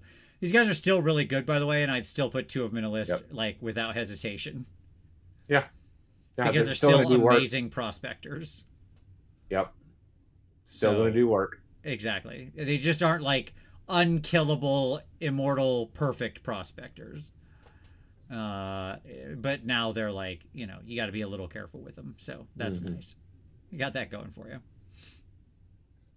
Ogre Maw Tribes. Change the declare step of Feed the Maw to declare if this terrain feature does not have a head butcher. Pick a friendly butcher or slaughtermaster, blah, blah, blah, blah, blah. I'm not going to read the whole thing again. It's the same thing. It's the it's the faction terrain thing. Not going to read it again. Kragnos talked about it already. Iron Jaws. Yep. Change the timing of Iron Jaws Wa to once per turn army your charge phase, and change the declare step to pick a friendly Iron Jaws hero to beat the target. You cannot pick the same hero to be the target of this ability more than once per battle. Yay! It's so funny because I read this and essentially what this allows, because I was already running super heavy hero lists in Iron Jaws. Sure. And so what this essentially allows because you read the rules and that was basically the option. Because everything is a drop. Yeah. And you need them. But yes, continue. Yeah. And so the right answer, like if you're running 4 heroes, which is what I've been running, it means that you essentially have a WOG every turn. So your army, if you're running Gordrak, is permanently on +1 to charge, +1 to rend, +1 to hit with an 18 inches hit. Because he doesn't have to be the one declaring the WOG. It's just when a WOG is declared, all units with an 18 get the +1 to hit from it. Which is like, okay, we're in a different world if I get a permanent +1 to hit, +1 rend, +1 charge, 4 out of the 5 turns. Absolutely. Very positive change. I don't know if it's enough, but it is a very positive change. Branu, I have been assured by rules lawyers of the highest order that it does not work in its current formation, and that it will be, and that we will likely see a fix. So, that's what I can tell you. Okay, it does not work in its current thing. This is a great change. How it should have always been, frankly, and yes, I agree. Makes Gordrak even. I mean, the only thing that's sad about it is I agree with you. It actually makes Gordrak almost an auto take because of what he bubbles out, and because the big problem with the army is everybody hits on dumb 4s, and you just it's very hard to overcome. You need the +1 to hit. You need that +1 to hit. Yep. Yeah, I want to take Iron Jaws out with this new thing and some of the new points and see if I like what's going on here. I don't think Iron Jaws is far enough. I think they'll climb some percentage points, but they are way down right now. Sure. Yeah, I'm testing double Maw Crusher, Gordrak, and a normie. Wow, double Crusher. Double Crusher. That's right. I've never converted my second Maw Crusher. I have another one. I've literally never had a list where I wanted a second one, so I never bothered to finish putting them together for my Iron Jaws army. But there you go. Just saying. I think there might be something there. Quantum Flea says Gordrak's ability is once per battle. Okay, let's take a look. Is it? Is Tom lying to us? Was I Once taking per him at his battle. word? It is. Yep. Oh, there you When go. you See, declare you're an a log. liar. I am a liar. That's too bad. Well, regardless, you're still going to get +1 rend and +1 charge 4 out of your 5 turns, and then one of them you'll get +1 to hit. Good. Yeah, it's still a good change. Yep. Thank you, Quantum Flea. Very good catch. All right, great. And then Kragnos, blah, blah, blah. Again, because we got to keep reprinting this for reasons. All right, Seraphon. Remove the core keyword ability from the Eternal Star of Celestial Translocation. Same thing I said as before. It was an optional, or it was a potential teleport that blah, blah, blah, blah, blah. Okay. CW says Double Crusher. Those are rookie numbers. Go back to first ed with triple cabbage. Absolutely. Spatzilly, that is indeed legitimate. Like getting those ears into those pigs. It's really hard to make that little weird. They have like they're wearing like cat ear headphones basically. You have to like pop them in. You have to like lube up the entire entrance with the plastic glue, and then like work it until suddenly it pops in. Yeah, like exactly. it is. Yes.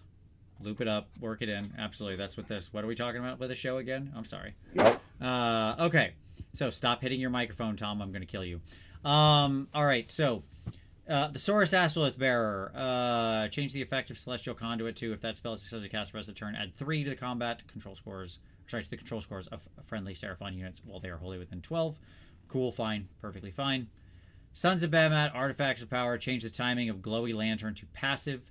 Change the timing bar color to gold, and change the effect to this unit can use summon abilities from the manifestation lore you picked during army composition as if it had Wizard 1. Good. There was this weird thing where you could like bring all the endless spells and then zippy zap them around and stuff like this. So, you know, I like positive change. You shouldn't have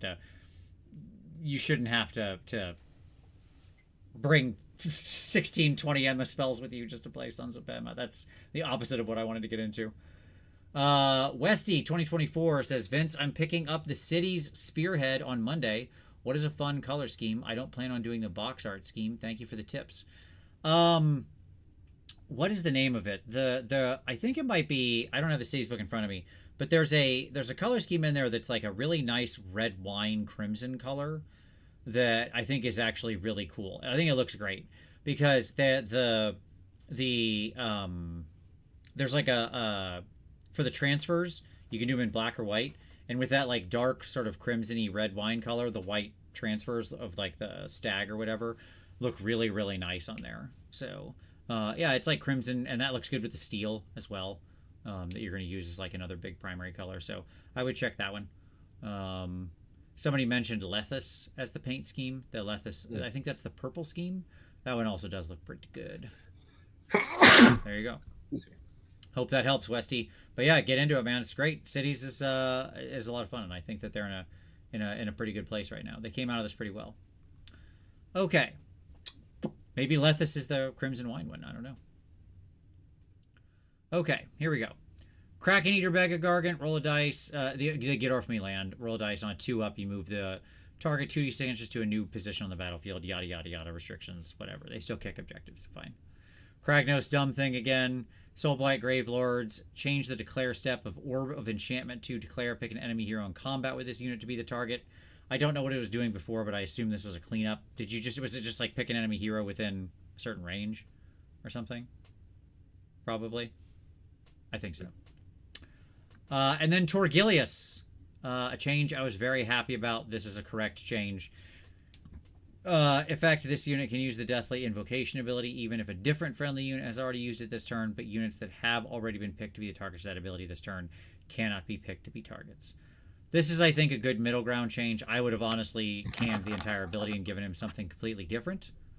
But this is a nice middle ground between my obvious Soulblight Gravelord's hatred and still allowing them to double up on this ability, but making it so it can't stack on a single unit. So it's fine. Okay. Here we go. Last of the rules. Stormcast Eternals. Battle formations. The declares pick a friendly Vanguard remove core keywords from Peerless Maneuvers and change the declare step to this thing. Whatever. Kind of like, again, the teleport cleanup stuff. The Praetors can use that. The important part here is they can use their thing even if they're in reserve. So you can pick a... you can be in reserve with the Praetors, drop them down, and still bodyguard things, which is cool. That's actually a very good change. Feels like there's some other armies that may want some of that love as well, like, say, armies who put a lot of their units in the sky on boats or something. I don't know. Feels like that might be something we could explore. Anywho, then we come to the big bonuses. Sylvaneth, Spell Lore, Tree Song, 18 to 24 inches. Big buff. And now only 1 inch from enemy units and terrain features, not 3 inches.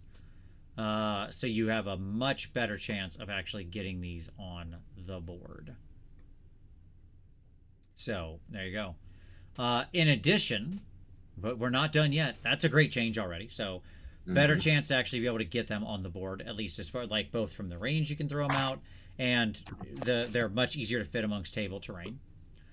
Alariel's change is cool because now they basically there's 2 things here. She can't like come back herself and then set up something else, but also it's allocates 6 damage points instead of 8, so she can bring back the Lady of Vines. The Lady of Vines doesn't immediately like come back and then drop dead. So that's cool. She comes back very damaged, but she can come back, and she's a potentially interesting piece. Because of how she counts as a wood and whatever. The Awakened Wildwood itself, big change that you increase the range of friendly abilities that require friendly models to be wholly within 6 inches of this terrain feature by 3 inches for every additional woods that is touching tips to a max of 3. So you can go from 6 inches to 9 inches to 12 inches. That's a big bubble those things are giving off now. So that's cool. That's a great point there, Warpstone Enjoyer. Yes, I would love that 1 inch quality of life change for null holes as well. The Vengeful Skull Root now counts as an Awakened Wildwood for the purposes of Endless Growth, Walk the Hidden Paths, and Strike and Fade. So that endless spell, that's a big glow up for that thing, because that's like it was a very average endless spell before, but that's suddenly a very cool thing that it is doing and being, running around counting as an Awakened Wildwood. So big buffs for the trees over here at the end. What do you think about all that? Yeah, I think it's. I think that it is a glow up that I think Sylvaneth players will really appreciate, and I suspect that it'll shift the needle for them pretty significantly. List Lab, AoS List Lab said he thinks that Sylvaneth easily jumped 2 tiers off of the changes in this alone. I don't know that I disagree with him. The only thing, as Peppo pointed out, that I agree with is I'm not really sure about... It's weird that you're setting up the woods into combat, effectively, because it only has to be 1 inch from enemy units now. Like, I don't mind from other terrain. That's fine. The setting them up in combat is an interesting choice. I don't know that it's, like, super relevant in most cases, but it's still strange. Okay. Does that mean you can't cast it if you have 3 trees on the board? If you have 3 wildwoods on the board, yes. Keep in mind that a single wildwood is... Not 3 bases. Could be up to 3 bases. But, like, yes. Right. If you have 3 separate tranches of woods, you cannot... See, it's not that you can't cast it. You can cast it again. You just heal all of them instead of setting... It's always been that way, though. Yeah, yeah. Like, that's not new. A change. Yeah, yeah. Again, I still wish they would just, like, get rid of this whole thing and fire it off the roof. I'd love it if we just ditched Wildwoods as a thing completely and just had Sylvaneth Tree Song existing terrain into Wildwoods. Like, I just think that would be better for the game than setting up these dumb trees and having Sylvaneth players have to bring all this dumb terrain and so on and so forth. But hey, whatevs. And that's it. That's all the rules updates, at least. Now we're going to zip back up and talk points. So, at the end of the rules updates, Tom, what do you think about all that? How do you feel about it? It's fine. It's fine. I still feel like there's some work that needs to be done. They miss some quality of life changes in a number of armies, but this is a great start. If we do this 4 times a year, I'll feel pretty good about it, I think. Sure. As I said, I think it was a good step 1. There's clearly a step 2 and 3 that need to follow on with this. Right. Okay. Cool. Let's do some pointsies. Pointies. As we go to pointies, don't forget, hit like, subscribe. Don't forget all that stuff's there. Keep the great comments rolling in. Appreciate all that. Super chats there. Don't forget all that stuff. So yeah, if you haven't hit like yet, be cool. Hit like. Okay, let's do it. Points. We're going to cover these broadly. I'm not going to hit every single unit. I'm not sure anything in cities qualifies as interesting change. The Gyro Bomber and Gyro Copter is still a joke. The Flagellants is the one that's pseudo the most interesting thing to me, because spamming those guys at 90 points, they're completely worthless. But just like flooding the board with bodies at 90 points for 10 got sort of interesting, but they're still too expensive probably for what they are. And then the other stuff I don't care about. The heroes, it's not meaningful change. Yeah, there's no material change here. Right. In the end, cities is fine. It was pretty middle of the road army. It was doing all right. It's an interesting army. It's a good army. I think it's relatively well balanced, so it's fine. When we have a unit like Callous and Toll that have a change marker next to them, how do we know what was updated, other if it's not points? I think they just, I don't know what they added. Maybe they clarified. Maybe before it didn't have this unit cannot be reinforced thing on it, or maybe there was a base change. I'm not sure. Like, well, the reason why I'm asking is we'll see this later with Storm Vermin. Oh well, I think that's just updated for that is their base size update. That I can say for sure. Got it. But keep in mind the Skaven changes are just to match with the book. Got it. Yeah. Like cities, relatively fine, still relatively fine. They didn't. The thing that is the big miss here is I can't believe Callous and Toll didn't get more expensive. It's wild. So. Okay. Oh, and there's more stuff. Yeah, I mean, all this, I forgot there's even more. All this stuff is still garbage. You weren't taking Charybdises and Luminarchs and stuff like that before because the base scrolls are just garbo. So there you go. Yep. Doc. Avatar Arcane with the big giant drop, and still not enough probably. The Life Takers going down is fun. That's just like, now if you really need to get away with your cheap prospectors, I guess that's fine. And the two Sisters and the Witch Elves units going down is honestly a good thing. Like, I'm here for that. I think that's a good change. I think that is actually closer to the correct points for them. So yeah, positive. And because it's, even though it's only 10 points, you tend to take reinforced in multiple units of those. So potential. It's fine. Doc was again one of those things that's in a good place. I don't know if the Chrome Seer is worth it at 170 still. I just probably think the answer is no. But I was happy to see the Bloodrack Shrine go down, because the list I was playing with does have a Bloodrack Shrine in it, so that was cool. Yeah, but is it going to be meaningful? I mean, I think that's been like my experience on these points is I went to look at my lists, and most of the time it was a meaningless change. Right. Because you went from like 1990 to 1930 or something. It's just like whatever. Right. And it like most armies don't have 100-point units or sub 100-point units, at least the armies that I'm playing. And so the challenge that I'm running into is that these point changes mean almost nothing to almost any list that I run. Yep. Yeah, agreed, Brano. I was just saying, like, they're in the city section. So that's why I was mentioning there, because that's where they are. Yeah. Okay. Cool. Next up. Fire Slayers. I don't think this is meaningful at all, right? I mean, like, no. None of the main units that they're utilizing are shifting appreciably. Right. So like, maybe Doomseeker, because for the spammy lists, gaining 20 more points per Doomseeker might let you fit another one in. Sure, maybe you can get one more Doomseeker in there in your maybe. Sort of meme spam Doomseeker Grim Wrath Berserker list, basically. Yep. Maybe. Sure. Yeah, I agree. No real material change. Idneth Deepkin. This is actually a meaningful set of changes here. The Leviathan down 20 is not really a meaningful change, but that's okay. The Thrall's down 10, but all of his combines, it actually does amount to, you can theoretically get a couple of lists that were illegal in now. Like I talked to a couple IDK players, and they had some lists that were coming in at like 2030, 2040, 2050 that suddenly fit. and potentially, depending on how you were built, you may be able to get like an extra unit of thralls in, if like at the very highest end. But that is sort of, that's going to be the exception. What this one more did was it did meaningfully change some lists that were just like good but right outside the points value.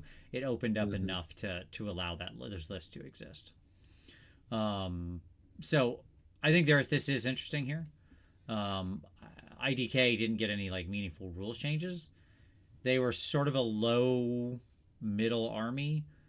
Hopefully this will help them out some. They're just a very high skill floor army, so it's going to be tough to move them around still. Ben Staffordson said the Nothing Burger point updates always make me laugh. Truly trash models going from 440 to 430 will always be funny. Yeah, absolutely. Yes, I love when like it was 500, now it's 480, and it's like, okay, thanks, I guess. Caradron Overlords. No rules changes, but a lot of points drops. They need help.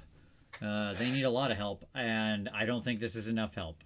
Like, I don't. cool. I agree. Like, it feels like there's one viable list, and this isn't gonna adjust. Like there's probably two lists in there, but the primary competitive one, I would say, which is what you played, which hops around, right? Yeah, Nothing everybody around the gets touched. Bunch of Thunderers around the Ironclad, hopping around super far, redeploying, and it keeps redeploying. Yeah, mm-hmm. Like, so this doesn't meaningfully shift that number at all. Like, in my dream, I would love to see Endrin Riggers and Skywardens able to be played en masse. Like, that would be something that would be interesting to me. Sure, but they're going to take rules changes to make that happen. Yes, that's exactly right. Like, they need rules changes, and their points are just way too high for what they are. Yeah, like if they had a 5-up ward, or or 3 wounds apiece. Yeah, sure. That's something. I'd honestly rather them have the ward, or like 6-up ward and neg 1 to be wounded. How about that, right? Or something. Like, there's probably a combination of different abilities you could give them that are all sensible. Yeah. Right. Well, I'm just, with them being 2 wounds and a unit of Thunderers being 2 wounds, right? Like, it just raises questions. Yep. It's just like, it's not. They're both are armored. One has power armor. Yeah, sure. KO's in a bad place. It's still doing okay, I should say. Like, win percentage wise, it's not that bad. Right. But because it hard counters a number of armies. Right. It's just really, it is and always has been difficult to, like, this army, to be fair, is doing better than like 10 other armies. Okay. Oh, I'm aware. Again, because it hard counters a number of armies. Right. Yep. So it's just always really hard to balance this thing. Lumineth. Here we see both green and red. The relevant things going down aren't really anything you were going to play or that showed up in lists too much, so whatever.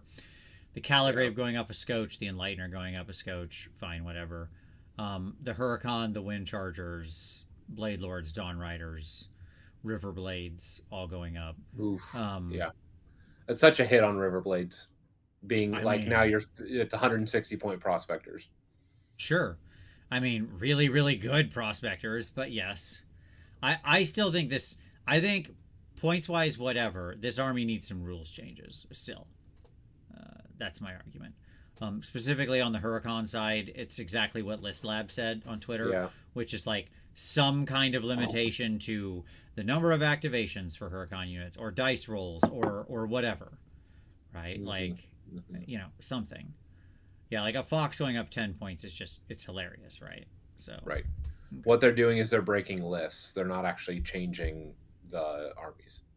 Yeah, and I don't even know if it's really going to break your list. Like, I think that it's changes. It's a step in the right direction, but we've got to go a step farther. Like, Lumineth is either the winningest or the second winningest army in the game right now. Okay. And let me just take a moment here I'm going to sidetrack us for just a second here, because I want to talk about this. This is something that's sort of crystallized in my mind, Tom, over the past week as I've been thinking about it. Let me pitch something at you. Let me holla at you. Can I holla at you? Let me holla. Audience, I want your take on this. Okay, so I want to know what you all think. If you're watching this later, put your response to this down in the comments. I have a theory. It could be bunnies. No, I have a theory that the winningest armies in AoS right now all are winning by, for the most part, not playing Age of Sigmar. Let me unpack what I mean there. They're not playing by the core rules. Effectively, but let me put a little more on that. The core essence, the primary loop of Age of Sigmar, right, is a movement focused melee trading game, right? Yep. Would you agree with that statement? Yeah, I would. Okay. And they seem to want to lean more into that in 4th edition, right? By giving units rolls and then having like anti this roll and yada yada yada. Yeah. So if the game is a movement based, like in other words, move your pieces in the right places at the right times, use the right abilities, a lot of reactionary abilities are movement based and so on. And when I say melee trading game, what I mean is you're trying to always trade up, right? You want to make sure you hit that you catch their hammer flat-footed with your hammer, then you trade up, right? And so on and so forth, right? Mm-hmm. Okay. That's the primary loop of the game. Standing on circles is not the primary loop, CW. We're talking about the primary loop. Okay. Yes, you also should stand on circles too. So the best armies now all do not do that at all. Like they don't even know what I'm talking about for the most part with that play pattern. Like Huracan LRL dances around, moves off turn, shoots people. Right? Never trades, doesn't have to worry about movement, has a dozen get out of jail free cards, right? Where they don't have to play that careful game. Mm-hmm. Disciples of Tzeentch, they weren't doing that. They're playing like magic, spellcasty, shut you down, burn you, bunch of damage out of, spammed horrors or whatever, so on and so forth. There's a couple different, shoot from far away with a 6-pack of Skyfires and so on and so forth, right? Like blow you up in a kill box without ever engaging, right? S2D, it was like the closest affair. They're like 50-50, right? Yeah. Because Varangard are playing that game. Like you got to move them and go hit things and kill and fight and stuff, right? But they also are just like the best at that because they have the most powerful hammer around, and can fight twice, so they get to break that play pattern, right? They're like, we're the best fighters basically in the game, and we'll go ahead and do that twice in a round, right? That's 50% of their pattern. The other 50% was relying on Be'lakor, one of the best units in the game, who again was just like, hey, don't play the game. Right? That's his ability says, hey, don't play the game. To whatever their powerful unit was. Right? Okay. So I'll give them like 50% credit. They like half want to play real AoS. Okay? Or normal AoS, or whatever you want to call it. Right? And so on. Whereas all the armies that have to play the actual game, like go move at a relatively normal speed, walk in the middle, fight things, make smart trades, and so on, are at best in the middle ground and usually toward the bottom. Have I summarized the current state of I think that's accurate. Age of Sigmar? Oh, yeah. Night Haunt, by the way, another great example of a broken army. Yep. Like why would I care about where I move or how? It's irrelevant. You can't kill me. I'll just charge out of combat. I don't have to play the movement game. I don't have to care. I can just walk out of combat. I'm immune to all your dumb rules. Right? Like again, you just give in to inevitability. I'll just move my entire army forward. You'll charge me. Who cares? Nothing happens. Then I just sweep over you. Right? Immune to most of your rules and so on and so forth. Anyways, so there we go. That's my argument, is that like who's winning right now is all the armies that just basically don't want to play AoS. If you're an army forced to actually play AoS, I'm sorry about your luck. Because you lose to the armies that don't play AoS and can just win anyways. So there you go. That's my thought. What do you think there, chat? At any rate, yes. Assistant Ref said, yeah, the Iron Gutsman had a very funny idea yesterday about LRL, Zinch, KO, and Nighthaunt being the 4 horsemen of the apocalypse. The more of them that are good at any time, the worse the game is. Age of Sigmar List Lab said, bingo, this is the classic issue we've had with Zinch, but spread across all of S tier. Yep, I think that's right. All right. Okay. Yeah, there you go. Peppo says, this was my frustration with Blades of Corn. They can outmaneuver the fair army sometimes, but just lose to any army not playing AoS. Yeah, I agree. I think that is correct. Yeah. Okay. Great. Cool. Just a theory I had as I was sort of piecing it together and really thinking deeply, right? Artoria says, are there that many people playing Fox spam? I feel like Venari LRL is more common, and they were just extremely efficient in the core loop. Yeah, I'm sure, like, by actual count, the Venari LRL is way more common. By efficacy of who's putting up 4-1s and 5-0s at tournaments, Huracan LRL are out of control. Tom Guan alone is putting another 5-0 on the table for Huracan LRL basically every weekend. So, you know, he's running up the score. Yes, and Halo says they're very acute on armies playing the fair game too efficiently, like gluttons. Yeah, exactly. Like if you happen to be too good at the fair game, then you still get whacked. Seraphon, just a lot of points changes all over the place. I'm not sure if any of it actually matters. What is meaningful to be here is that the Hunters of Huanchi or whatever they are escaped points changes, and they're like some of the best prospectors around. They're like the other amazing prospectors. You know, Croak and the Ripperdactyl Chief and the Saurus Old Blood all getting points drops.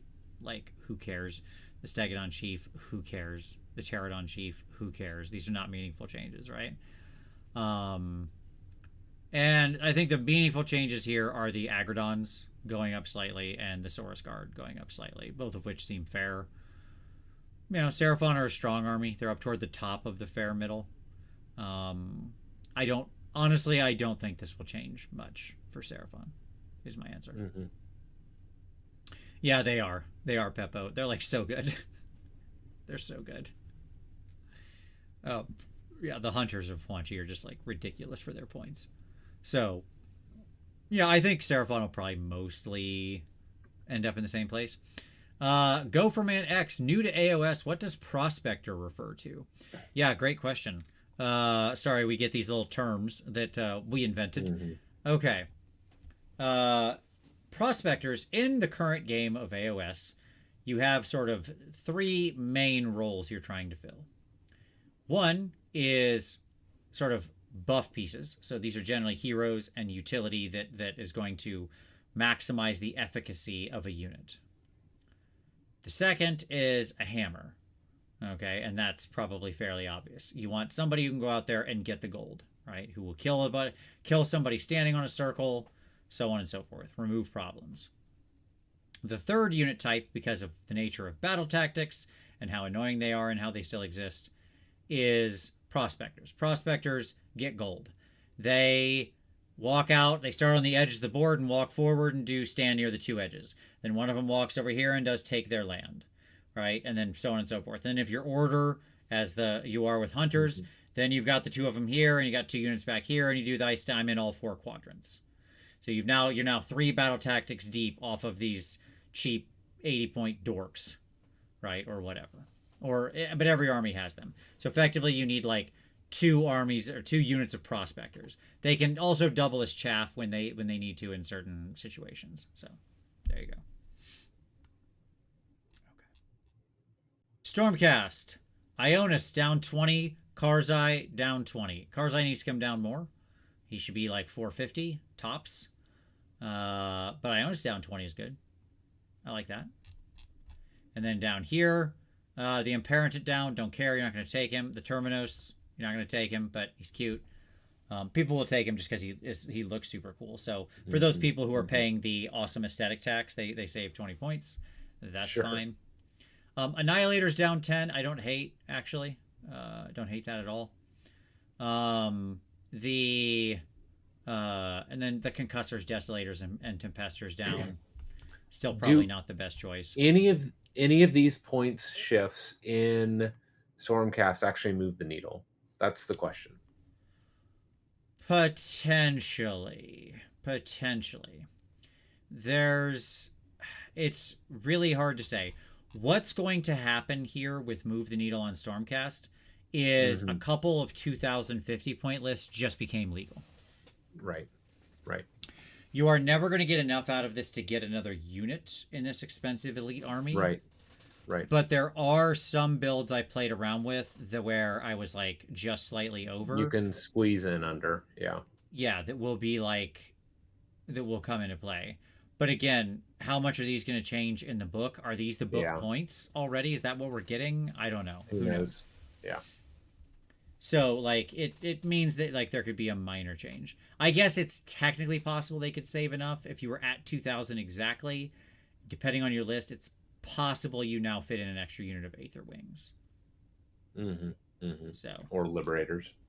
Yeah, the Liberators going down 10 to 110 is fine. I do like the Vigilors going down 10. I actually would much rather see the Vigilors at 120.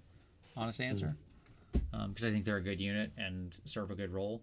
But 130 is better than 140. 120 better. I think you'd actually see them in lists much more commonly. Yeah. Not crazy, but if they're 120. What are your thoughts on Reclusians at 140? I think a 6-pack of them, there was already some people playing with them, so it's fine. I mean, again, it's going to save you 20 points if you're running the 6-pack. I think they're okay. I think they got better when they can shrug the like covering fire and stuff on a 4-up or whatever. So, yeah. I think, like, I don't think Reclusians are bad. How about that? That's my answer. Yeah. So I like them being cheaper is good. Will it materially impact sort of the overall play of the army? That's a harder question to answer. Yeah. Right? So. Yeah. And I agree. The dragons are close to fair pointing. Yes. Yeah. And I agree, Branu. That we are completely aligned with. The 6-pack of Reclusians is strong, but they have a delivery mechanism issue. Yep, as always. All right, Sylvaneth. Belthanos up 20, which is appropriate. He was like always way undercosted for what he was doing. Super good. You know, whatever. And then a lot of other heroes down points, which could be some meaningful stuff. Specifically the Warsong Revenant and the Arch Revenant or whatever going down 20 depending on what's happening there. So it's fine. Most of the Sylvaneth changes were obviously they already got their cake. Right, this is just like some amuse-bouche on the side there or whatever. Okay. Beasts, points drops on a lot of things. I don't know. I've never played against beasts in this edition. I have no concept of what these things do and if any of that stuff matters. Beast players, sound off. Were you happy with these? Should there have been other changes? I don't know. I have neither played this army. I've played this army many times in the old world. One of my regular old world opponents plays beasts. It's a lot of fun actually to play against there. Okay. Khorne. Khorne had some, obviously, as you can see, across the board meaningful points changes. I don't know if it's enough. That's where I'm coming down on the Khorne thing. It's a lot of points changes. It's a lot. Yeah. And some of these are on units that were getting taken. Right? Like, this isn't just some of these points changes are like, here's some minor points changes on Garbo units you weren't taking and you're still not going to take because they're Garbo units. Yeah. But there are many units in here that were taken. So, I don't know. Could mean something, I think. I just don't know if it means enough. Khorne is in a rough spot right now. Like, real rough. And I think Peppo summed it up really well earlier. All right. Okay, there you go. So yeah, we'll see. I don't know what to say to it. I guess we'll find out if it has any meaningful impact. It's not obviously a lot of the super high value units weren't changed, but you know, okay. Yeah, thank God the Lord of Khorne on Juggernaut didn't go down because we all know that guy was showing up in every army everywhere. at 220 points. Like, you put that in there as a joke. That's a joke, right? 220 points for that? That's a joke. That's a joke, like Critic and Skaven for 220 points. Like, these sort of completely ridiculous low wound heroes at like that don't really do much at all for 220 points is the funniest thing to me. Like, that would, okay, sure.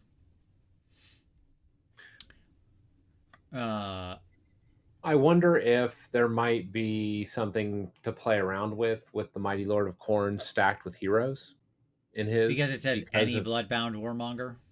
yep, and there's obviously all the bloodbound warmongers took points reductions.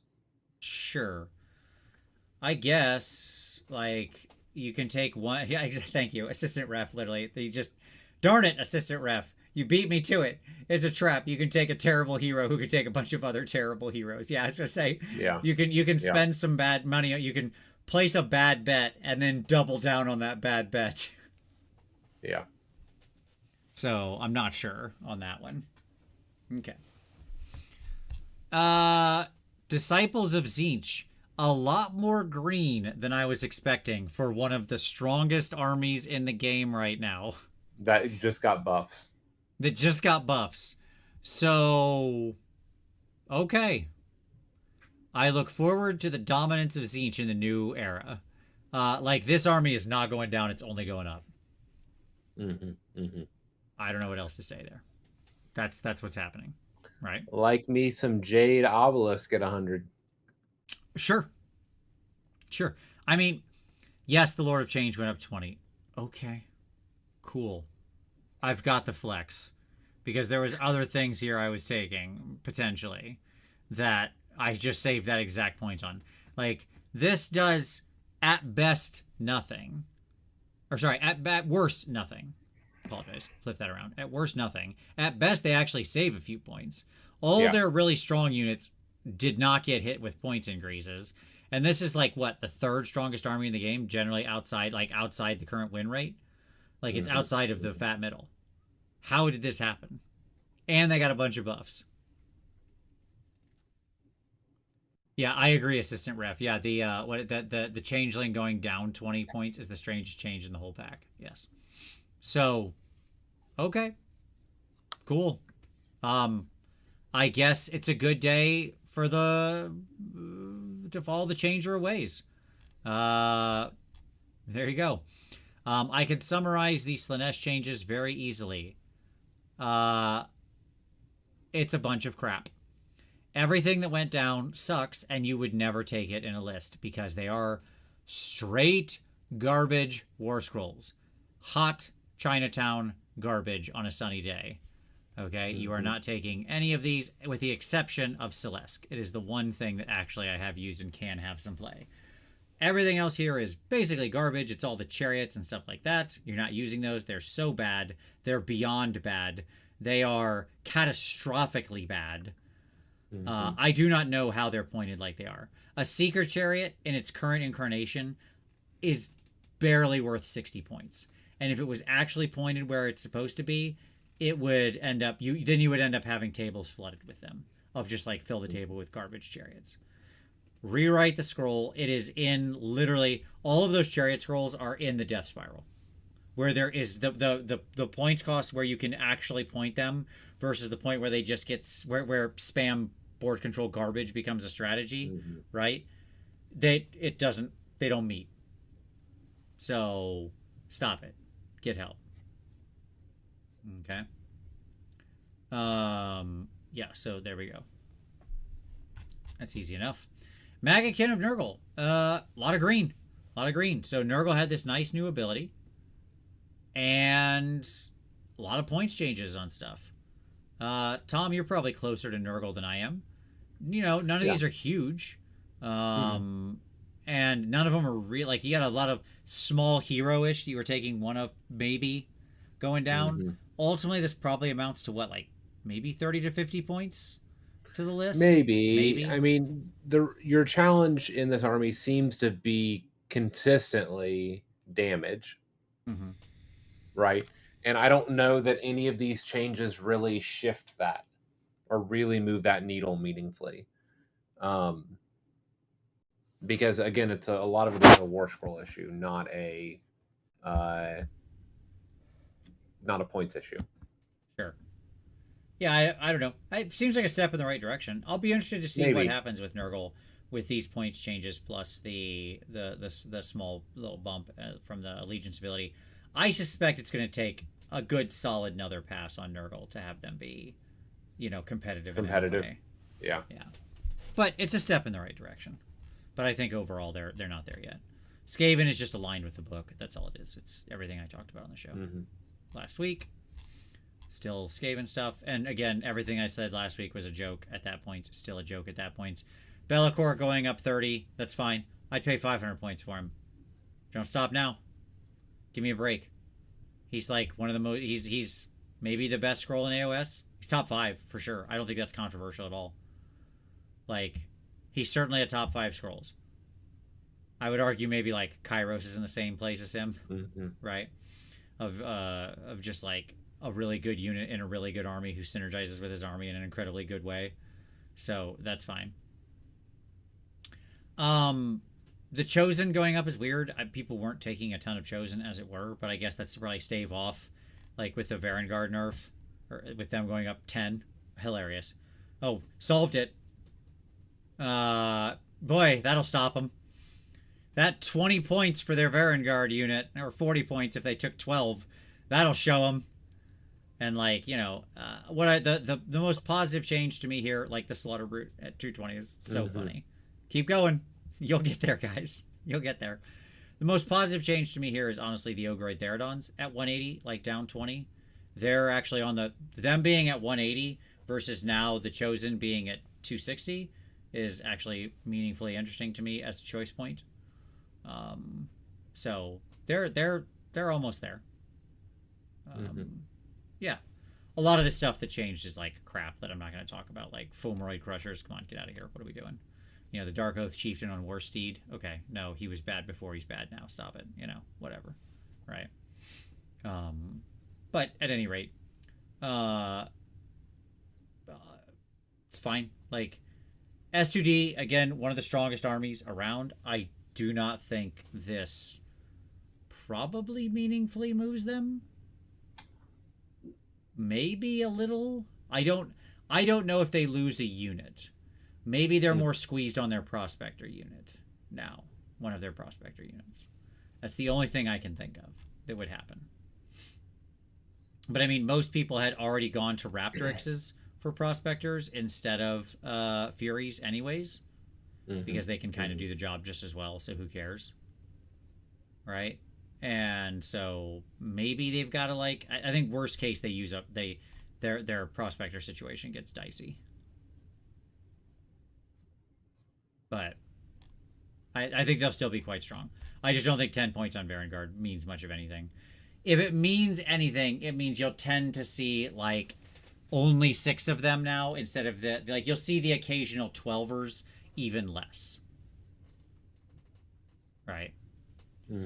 That's because, yes, you've got 70 points you've got to account for with Be'lakor and 12 Varangard. Right? Which probably means you end up cutting a Prospector unit. Which does, in the end, hurt their win rate to some degree, probably. So, that's fine. I think I mean, a lot of the lists I was seeing do well already were at like 6 Varangard and Be'lakor, and then other stuff. Right. They weren't running the 12 anymore. So, FEC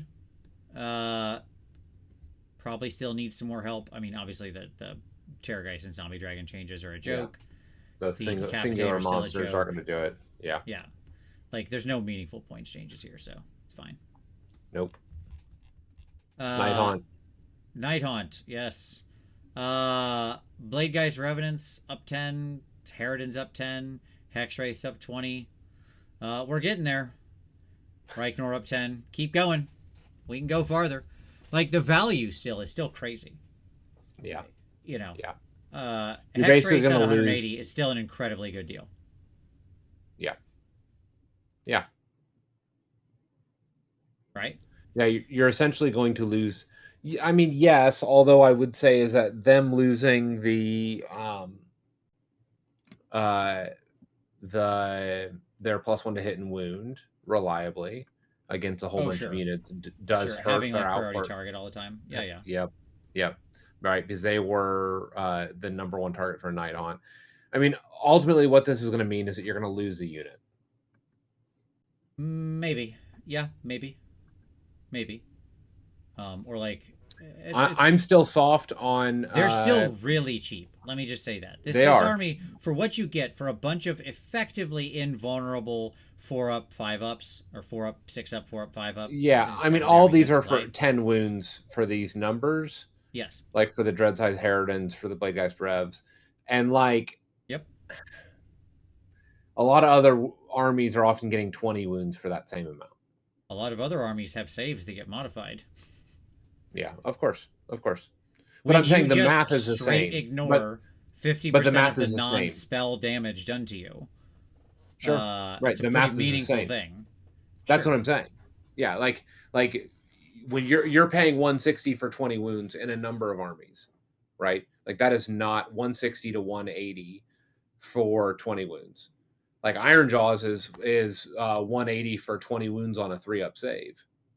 Oh, for your 180, yeah, for your Ard boys, sure. Yeah. I Right. mean, So sure, clan rats are 150 for 20 wounds, and that is a yep. unit that does minimal attrition damage and otherwise dies, right? Yeah. Uh, Yeah. BGRs and Dreads and Harridans do real damage. Okay. Of course. Yeah, because they're on 3s and 3s. Like And that's cost what 10 moves it. points more for actually a better wound profile, because they do have the ward on top of that and can discorporate and can give out neg 1 to hit as well, all things that the equivalent unit can't do. So I would argue they're still cheaper. Okay. Yeah. What I would say is I think that they are in the right ballpark numbers wise. Like I think what makes Nighthaunt egregious aren't those units. I think what makes Nighthaunt egregious are the other things that are stacked around those units. It's the combination of they have everything going for them, like as we've said on this show, right? You ignore half the rules in the game. You have a bunch of very fast units. You fly. You still have one unit that can retreat and run and charge and blah blah blah blah blah every turn, right? You still have a list. Just a pack of blessings rests upon thy shoulders. Sure. Okay. Like this entire army is still so strong because of its fundamentals, right? So I mean, what I'll say is this: it'll be interesting to see how they move. Given they will come down a few percentage points. Given these changes and given the other changes that the army rules that they're experiencing. Yep. Yeah. So, like, I want to point out, just as an aside, okay? Basically, the entire Skaven army I put on the table, right, is often an equal number of bodies, right? If I have more wounds, it's only if I spam clan rats do I end up with more wounds. Sure, than a and you can army. recur all of your infantry units in that army. Whoa. Let's not hold on. Slow your roll. Okay. I have a roughly equivalent number of wounds. Okay. Often, sometimes less than some of the Nighthaunt armies I faced. Okay. Okay. And my entire army's on a 5-up save. Fully rendable. Sure. Okay. Now, I have some advantages they don't. Like, again, if I lean into the shooting build, there's no leaning into a shooting build here. No, right? There's no shooting in Nighthaunt. Although they make me overpay for all of my shooting because they're just like, what is this rend you're talking about? Never heard of it. New phone, who dis? Okay. And yes, once per round, at the end of my turn, if a unit has been destroyed, okay, I can recur half that unit in my backfield. In 10 games with the new book, I have recurred a unit 1 time. All I'm saying is that Nighthaunt, other than their one-off returning a foot hero, they don't have the option to return units. You're right. Instead, they just never lose units. because they just pop Lady O and restore models and everything else to every unit every round, which is way better. They don't do that to every unit every round. That's a once per game ability. I know Lady O does it once per game. I'm aware. They have other recursion type abilities as well within the army. So like, and because they can just very easily do things like walk out of combat if they need to, or charge out of combat, or whatever they need to do, it's the fundamentals of this army. I'm not meaning to make a direct comparison. I'm just saying, like, I feel it because I look at the fundamentals of this army and I look at the fundamentals of a lot of other armies like Skaven, and I'm like, this isn't even close. And they're still getting away at relatively efficient prices. Okay? I do think a lot of these things still need to go up. Bottom line. If you want this army to actually, like, if you want to cheat, if that's your thing, if your thing is we get to ignore everybody's good rules and do whatever the hell we want whenever the hell we want, fine, pay for it. Your units of 10 guys are 200 points or whatever. Right? Like, that's what you, that area is where you should be paying. Well, then you're literally living in the same point to wound ratio as like Critic, right? You're at like 10 wounds or 6 wounds for 200 points is Critic what you're is suggesting. a 6 wound foot hero. Okay. That's what I'm saying. And you're saying that 10 with, wound, again, a 4-up completely units, rendable save. You're saying no 10 wound save. Right, but you've also described that as laughably worthless, and now you're suggesting that 10 wound units should be 200 points. I'm saying we need to get closer to it than we are right now. How about that? I think you're out of your mind. I'm saying that if let's do a thought experiment. Okay? If we imagine a game where BGR and a lot of this stuff that's really good ends up being like, let's just go extreme. I don't actually think 200 is probably the number, but I'm saying closer to that than not. But let's just say those units are 200. You put them up against the current bottom 9 armies. Okay? Okay. How many games do they walk away the winner? Equal skilled players.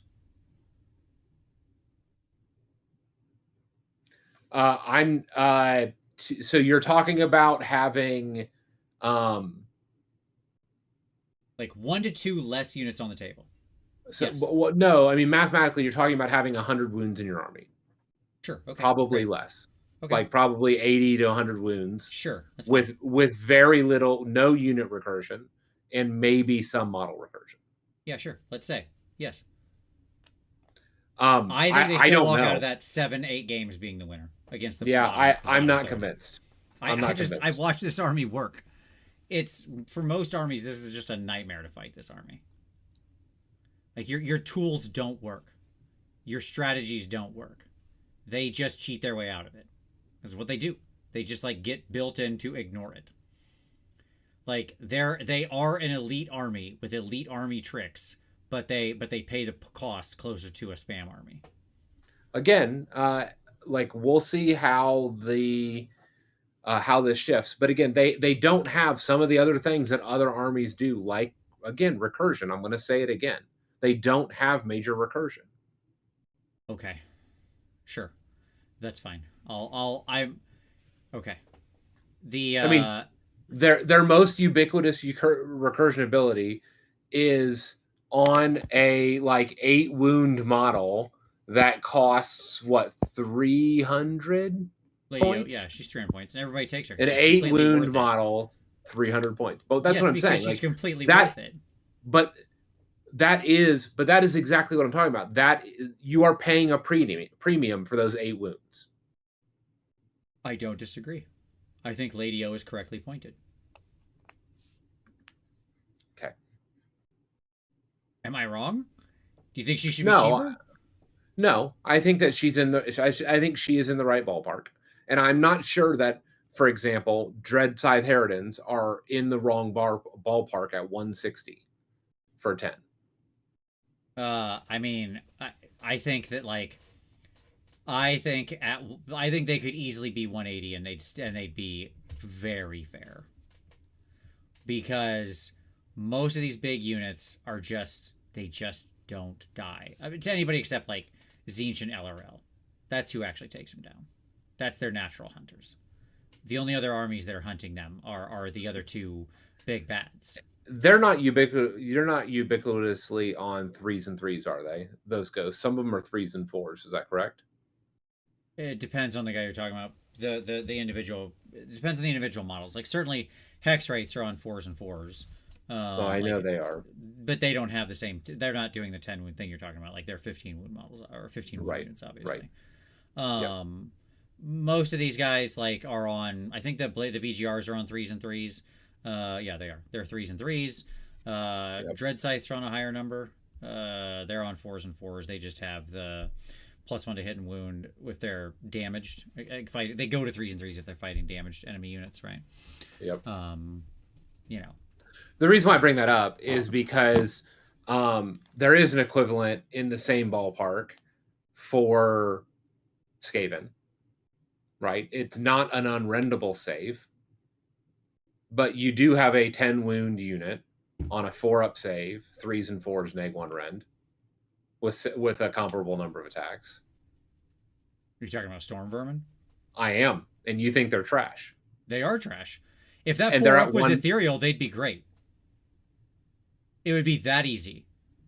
If Storm Vermin were ethereal, they would be a great unit. I think they would be way like. I don't even need a ward save. Just give me a 4-up unrendable, and I would take them. Because then they would survive literally anything hitting them. That's simply not true. Army does that Storm Vermin do not. Like, I think that you are way overestimating the mathematical.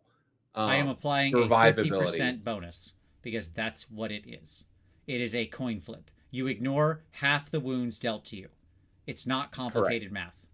Correct. That's what it is. If somebody does 20 wounds with Rend 2, which is very common to my Storm 20 Vermin, attacks, not 20 No, I'm wounds. saying 20 damage on Rend 2. Okay? Yeah. Somebody does 20 damage on Rend 2, which is very common in the game from hammer units right now. Okay? To my Storm Vermin, they are dead. That unit blows away with a lot of overkill. Okay? Somebody does 20 damage to your 10 wound BGR unit. Mathematically, they survive. Because they ignore 10 off the rip and then ward save potentially and 2 to 4 more.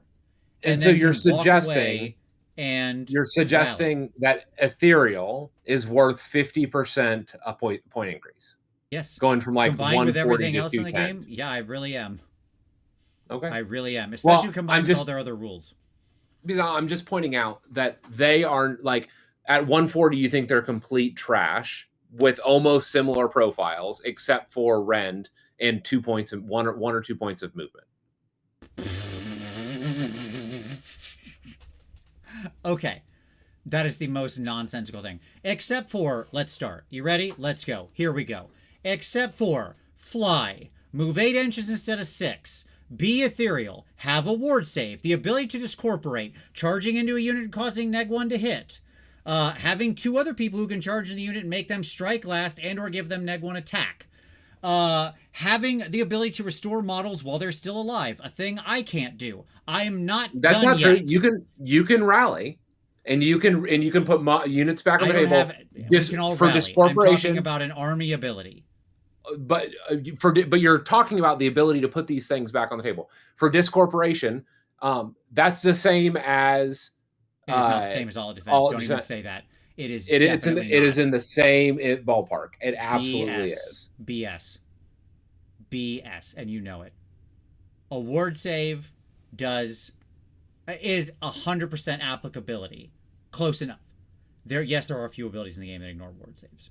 They are so rarely taken or used as to be irrelevant. A +1 armor is not the same thing. It's not. Especially with the number of things that also incidentally shut off commands. in but that they phase. also but they can't grab. Well, you can shut off discorporate. I understand. They can't pick up all out defense, right? So that's not even that is something that, while it may not be equivalent, it's also not insignificant that they don't have that as an option.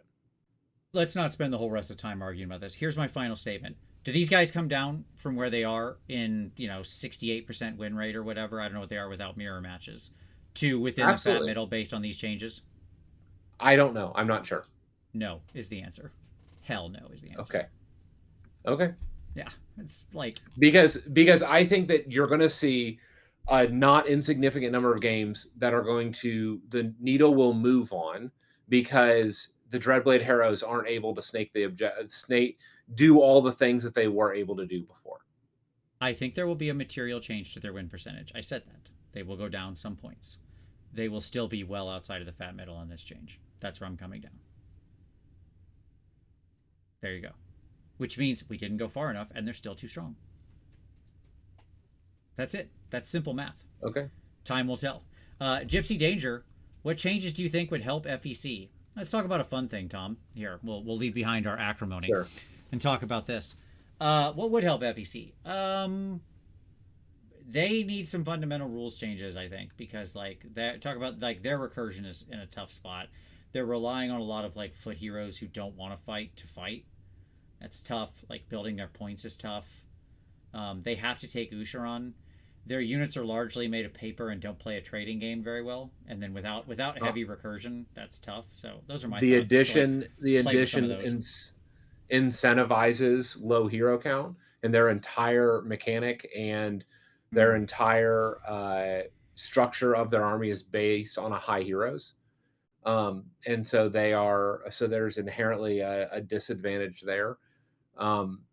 They are pigeonholed into taking Usharon, for example. Yep. And so there's just a whole host of things that have kind of all come together as a constellation that I would argue that has hurt FEC and moved them from exactly where they were. Yeah, I think they're kind of the opposite of Nighthaunt in that way. Whereas a lot of things came together to foundationally buff Nighthaunt. They're just Nighthaunt are well aligned to do well with the sort of core fundamentals of how the game expects things to operate right now. FEC, it's the exact opposite. All of the things are sort of working against them, and you hit a couple of them there really well. Yeah, I agree. All right, OBR, who was doing okay, pretty middle of the pack. Some points changes here. Specifically on the interesting one to me is actually the crawler. I've seen some more crawler lists popping around, as well as the guard. These are actually both really positive changes, I think. The crawler has been taken a little more. It's been seeing some success. Dropping 20 points is not nothing, especially when combined with going 10 points down on your guard. Yeah, could be actually what they need to bump up the probably few points they need. Right now, I think they were pretty around the middle. They'll probably move up just a little bit off of this. Positive. Yeah, changes. I mean, this will give them an upgrade for a unit. It's basically what it's going to do. Yeah. It's not going to give them another unit, but it'll upgrade one of their units. Yeah. So that's interesting. Marcus says OBR is in a great one-drop spot. Interesting. I hadn't seen any one-drop OBR. I haven't looked, but maybe that's an interesting little thing there. I have to think about that. Cool. All right. Soulblight Gravelords. CW's in the chat. He's gonna have some opinions. CW, I want to know what you're thinking, buddy. You've always got strong opinions on the SBG. Yeah, I mean, obviously a lot more green than there is red here. I love the fell batch change. That's the funniest one. Of course, their prospectors were too cheap. We should take that. How the fell bats got caught and the hunters of Huanchi escaped, I do not know. That's a mystery. The Black Knights going up 20 is really significant for what they were.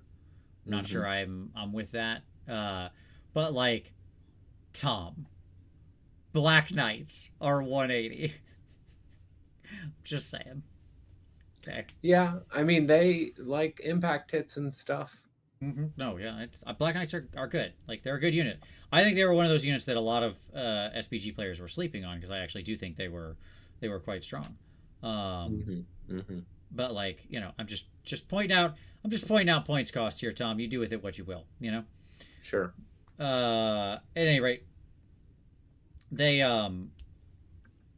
they had like that the sort of like tangential crit mortal. The problem with them is, as always with Black Knights, is they really don't want to get caught flat-footed, right? Right. That unit Right. was trash if it got caught flat-footed, so that's the big problem Yep. there.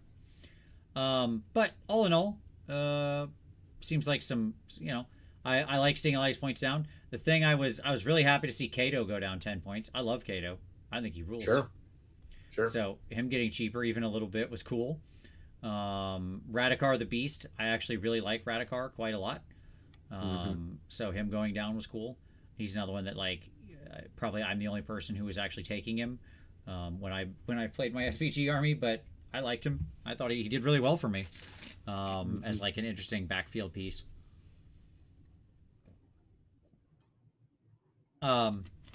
Yeah, overall, fine. Probably positive. Soulblade's, I think, one of the stronger armies in the game right now. They're at the top of the fat middle. This might honestly move them up just a scotch. They might bust out of the fat middle and be a little too strong, but like SPG are simply at the top of the chain, and they're already strong. This probably didn't hit many of their really strong units too much. They're interesting because they do have access to a lot of those same sort of cheating abilities. And can use them pretty well. So they are, I think, primed to be a new scary thing. And then Bone Splitters. Gloomspite. The Trolls are in red. Trolls are in red, yes. At Trolls plus Scragrot. That's the way to read this. Right? And a lot of spidery things went down. No one cares. They're all still garbage. And then then a few other things as well, like the shooters went down and stuff like that. It's so funny to me, like I'm not even sure that the trolls are pointed right. Even at this point, you're saying? Yeah. Because they're so strong. Because they are indeed so strong. Yeah. Yeah, I don't know. Not sure. I mean, I don't know that the Fellwater were super strong, but that's fine. The rock. The Fellwater are mixed there in the, like, they're in the mix, right? Like you're not running blocks of 6 at Fellwater, but you have Fellwater units mixed in with your 6s of rockets. Yeah, I mean, I don't know. This army has very much been a tale of two cities so far, right? And I don't know that this does enough in either direction, but I also don't play the army, so I don't know what to say with it. Like, I don't have the fine feel of, did we do enough here? My read of it is the other side, the poor performing side of the army, didn't get enough of a buff. I guess time will tell on that. So but I really feel like, it doesn't feel like we hurt trolls enough, nor did we buff the other side enough. So, yeah, and this is the first time we can mention it here. Kragnos down the 100 points. I mean, he's going to show up a lot more. That's like just a lot more. Get ready. Craggy gonna be running. That dumb centaur. There he is. He's right there. You can just see him. The worst model. I like him very much. I like the model. Yeah, I like him. I hate the model. I got to talk to I got to share mine painted and got to talk to the sculptor for a while. And I'm a big fan of the sculptor. He's done a lot of all my favorite stuff. And and it was a super cool guy. I can't include him in an army because he doesn't look like he fits in any of the armies that I would run him in. Right. I don't want to run him in any armies. Let me be clear. I like the model. I wish he had his own army. I hate models like this. I want to be super clear. I'm saying I like the model. Okay. I do not like putting him in my armies because I bought orcs to run orcs. I bought giants to run giants. Nowhere in any of my plans was running a Centauroid guy. That wasn't what I bought any of those armies for. Hard pass. Yeah. Cat, I'm trying for one army from each Grand Alliance. Okay, love it. Love it. Yes, good goal. I've got Seraphon and Skaven. All right, two good choices so far. You got the two classic enemies. In case you didn't know, the lizardmen did eat our god once, so they are our eternal enemy, but that's fine. I'm looking at death and destruction. Suggestions for armies that are fun to paint that aren't Night Haunt or Cruel Boys. Sure. Tom, you do death, I'll do destruction.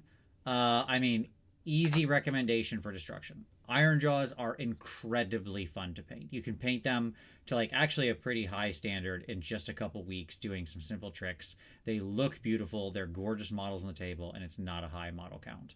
Yes, they're in a rough spot right now, but they are an army that is beautiful and like in the long term, who gives a crap about any rules at any moment in time? Those will change. The models are pristine and amazing. Tom, what's your pick? Yeah, so for death, my first pick would be Night Haunt, but you didn't want to go Night Haunt, which is fine. I accept that.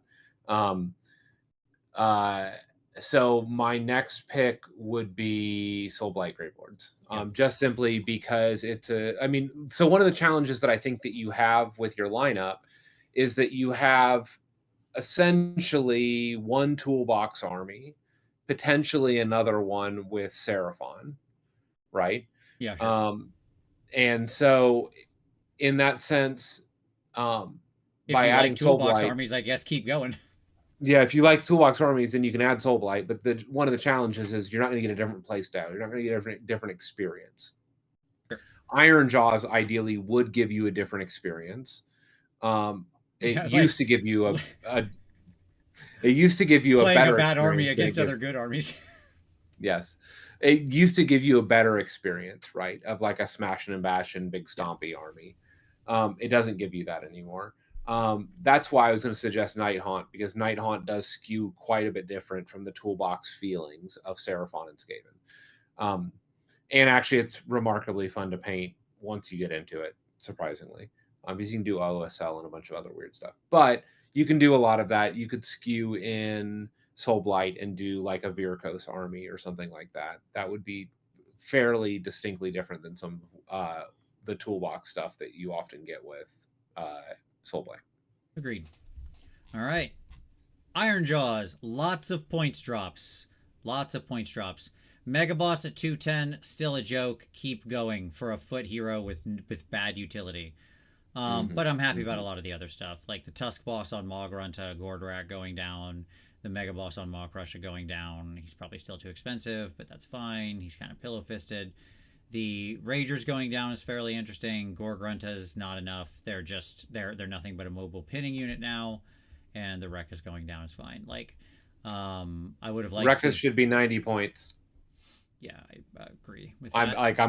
No, I'm not gonna. You're not gonna be able to move me off that. Like, it's like it's a bad unit. Yeah, I think those and Iron Jaws needs options under the 100-point mark.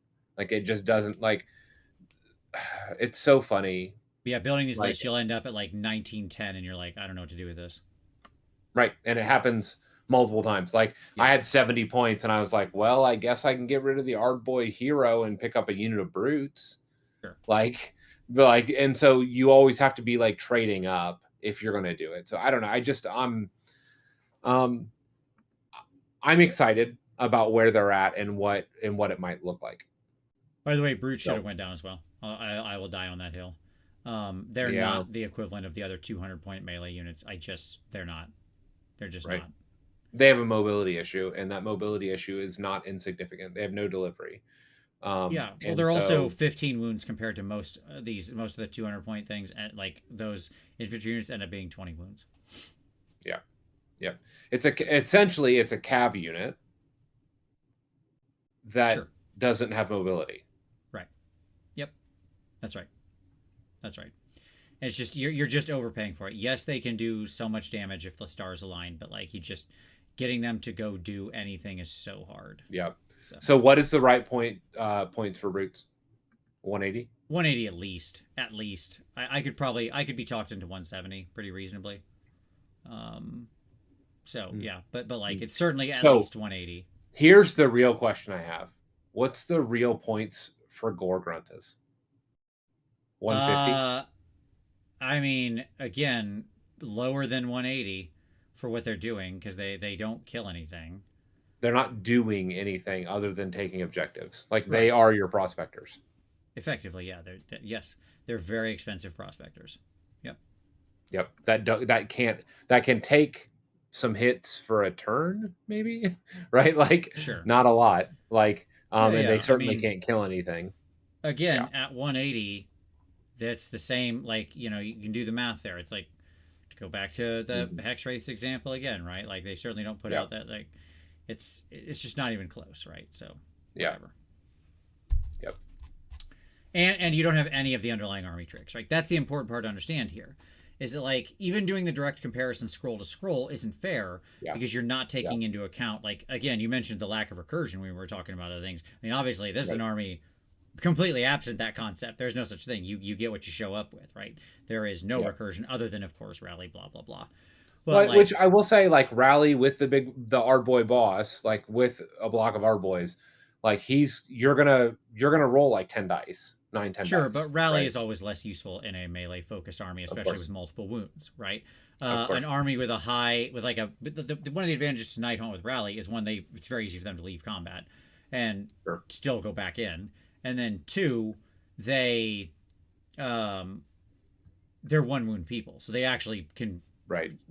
significantly restore their numbers with Mm-hmm. rally, Mm-hmm. right? Whereas these multi-wound expensive things just don't rally very much. So yeah. Yep. Cruel Boys. Some minor points changes. It's not really gonna change too much. So okay, it's fine. Like they're a relatively strong army that is relying on a dice roll that can easily turn against you. So Mm-hmm. that's pretty much what they are. It's a great army to get 4-1 with if you really practice with it hard. Yeah. Now we come to one of the more sad situations here. Yeah, Ogre Maw Tribes. I mean, the BCR side needs scroll rewrites. Point changes aren't going to do it. So stop that. I love the scrap launcher going down 20. I was a stand for the scrap launcher before. I'm a big stand Mm-hmm. for it now. Hey, whoa, Yeah. if you're still watching, buddy, you got to switch up your list. I want to see you test a scrap launcher heavy list. I stand behind this thing. I'm in a heavy infantry meta. I think the scrap launcher's got gas in the tank, and at 160, it's money in the bank. Okay, scrap launcher faux life. Man-eater's going down as a joke. Did you do that as a joke? And then obviously Glutton's going up 30. 30? That's a lot. I know I was complaining about the comparative between ogre gluttons and rat ogres, and like, look, it's meaningful. Rat ogres are still way worse. Yeah. Okay, like everybody's flipping their lid over the gluttons change. I would just still point out that my 6 rat ogres are with the same save and a worse, theoretically equivalent, Mm-hmm. potentially worse attack profile is 320 points for 6. And I rated them as one of the best units in the army. Okay. Mm-hmm. So, like, I'm just saying, you're still 70 points cheaper than my 6, and I can only go to 6. You can go to 12. So, hey, whatever, I get one more attack. You have +1 to wound. You have better objective control. You cost 70 points less. I'm just saying. The 6 rat ogres, no, my 3 of my 6 rat ogres potentially come back. Yes, that is true. Null, everybody, null holes are really hard to use, folks. Okay, like I cannot point this out enough. Okay, because just like I really hate to drag this in, but like go through the play pattern. Tom, when do you most often lose units? Would it be your turn or the enemy's turn? When are you more likely to lose units? Okay, The thank enemy's you. turn. Great, very good. When do you use the null hole? Your turn. When in your turn. End of your turn. Okay, so your turn. You kill my 6 rat ogres. Let's assume you don't double turn me. It rolls to my turn. I bank a command point in my turn. I'm smart enough to do that, right? Let's just assume I'm not like a moron, right? So I play through my whole turn with the unit down, and then at the end of the turn, I can then bring back rat ogres who can now do nothing. The 3 of them are going to be in the backfield because they're going to have to pop out of my home gnaw hole because the other ones are all going to get destroyed because that's what happens to gnaw holes. They're 6 health. And then the next time I have a turn, they can walk forward and maybe get in the game. Right? So I want to point out Skaven recursion is not like a lot of people throw that gnaw hole thing at me and I'm like, it's cool. It's really cool for like restoring your infantry priests if they die, because if they pop back up, like then next turn they're off turn chanting again. They're meaningful immediately, right? But having 3 rat ogres in my backfield when my whole army smashed off the table isn't exactly super valuable. Anyways, despite all of that, I do think the Glutton's change is too strong. That's too much. I think what should have happened is, one, we should rewrite some scrolls for the BCR so they're a more compelling choice, and we don't have to get down this like point spiral of all of these units going way down for these monsters. Like actually make them worth the points, and make the other things like the iron guts and stuff like that actually worth their points, right? Like that should be the play here in general. So like despite everything I just said, right? I think right now BCR is in an incredibly rough spot. And the only thing propping up the ogre win rate and making it look like it was doing okay was basically glutton spam. So we hit that way too hard. Like moving Varangard up 10 and Gluttons up 30. I'm sorry, am I a joke to you? Like, which one of those, Tom, was worse in the meta? Yeah. Right? And yes, absolutely. Loda Vicious said Skaven now knows how much crap the Gits had from the Loon Shrine, right? Absolutely. Yeah. Totally agreed. Yep. Right. I was never a huge stan of the Loon Shrine because of this. I watched it happen so many times. All right. Anyway, Sons, nothing except Gragnos. And then yada, yada, yada. Regiments, legends, so on. There you go. All right. That brings us to the end. Tom, overall, I mean, I think we're still in the same place, right? Like it was a good first step for most armies. Yep. There's definitely some problems here, like Ogres doesn't get the attention it needed. There's a couple other armies like that. The biggest 2 question marks in my mind are Ogres getting basically nothing. I mean, like BCR, it's not going to save them going down 10, 20 points here.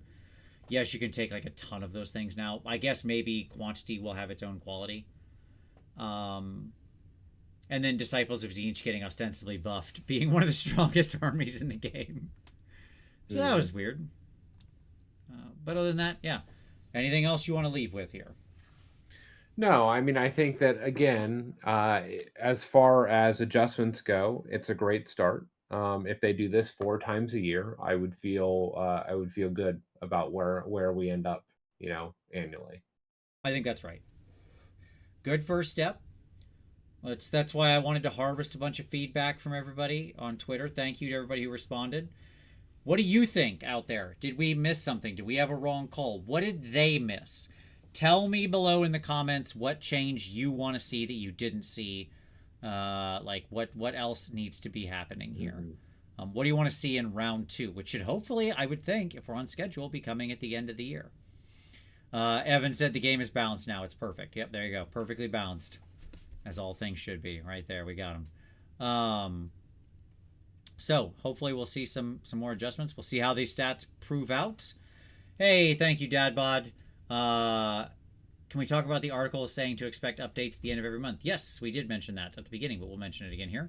Don't forget the biggest news was, yes, that like we'll get an FAQ at the end of every month. Now, it won't be a full errata or battle update or battle scroll or whatever we're calling these things now.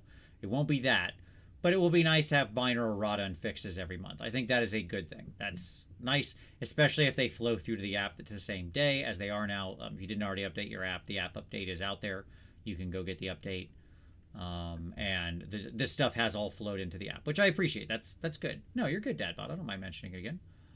And thank you for the super chat, brother. It's really appreciated. So like I think that is a good schedule. It's what should be done. Answer people's questions quickly, resolve them, move on. It helps TOs. It helps TOs run good tournaments. It helps players run and know what their army is expecting. And since we won't really see much power level changes, we'll just get questions answered. It'll stop people from making bad decisions where they go and overbuy units because of what seems like a loophole in the rule.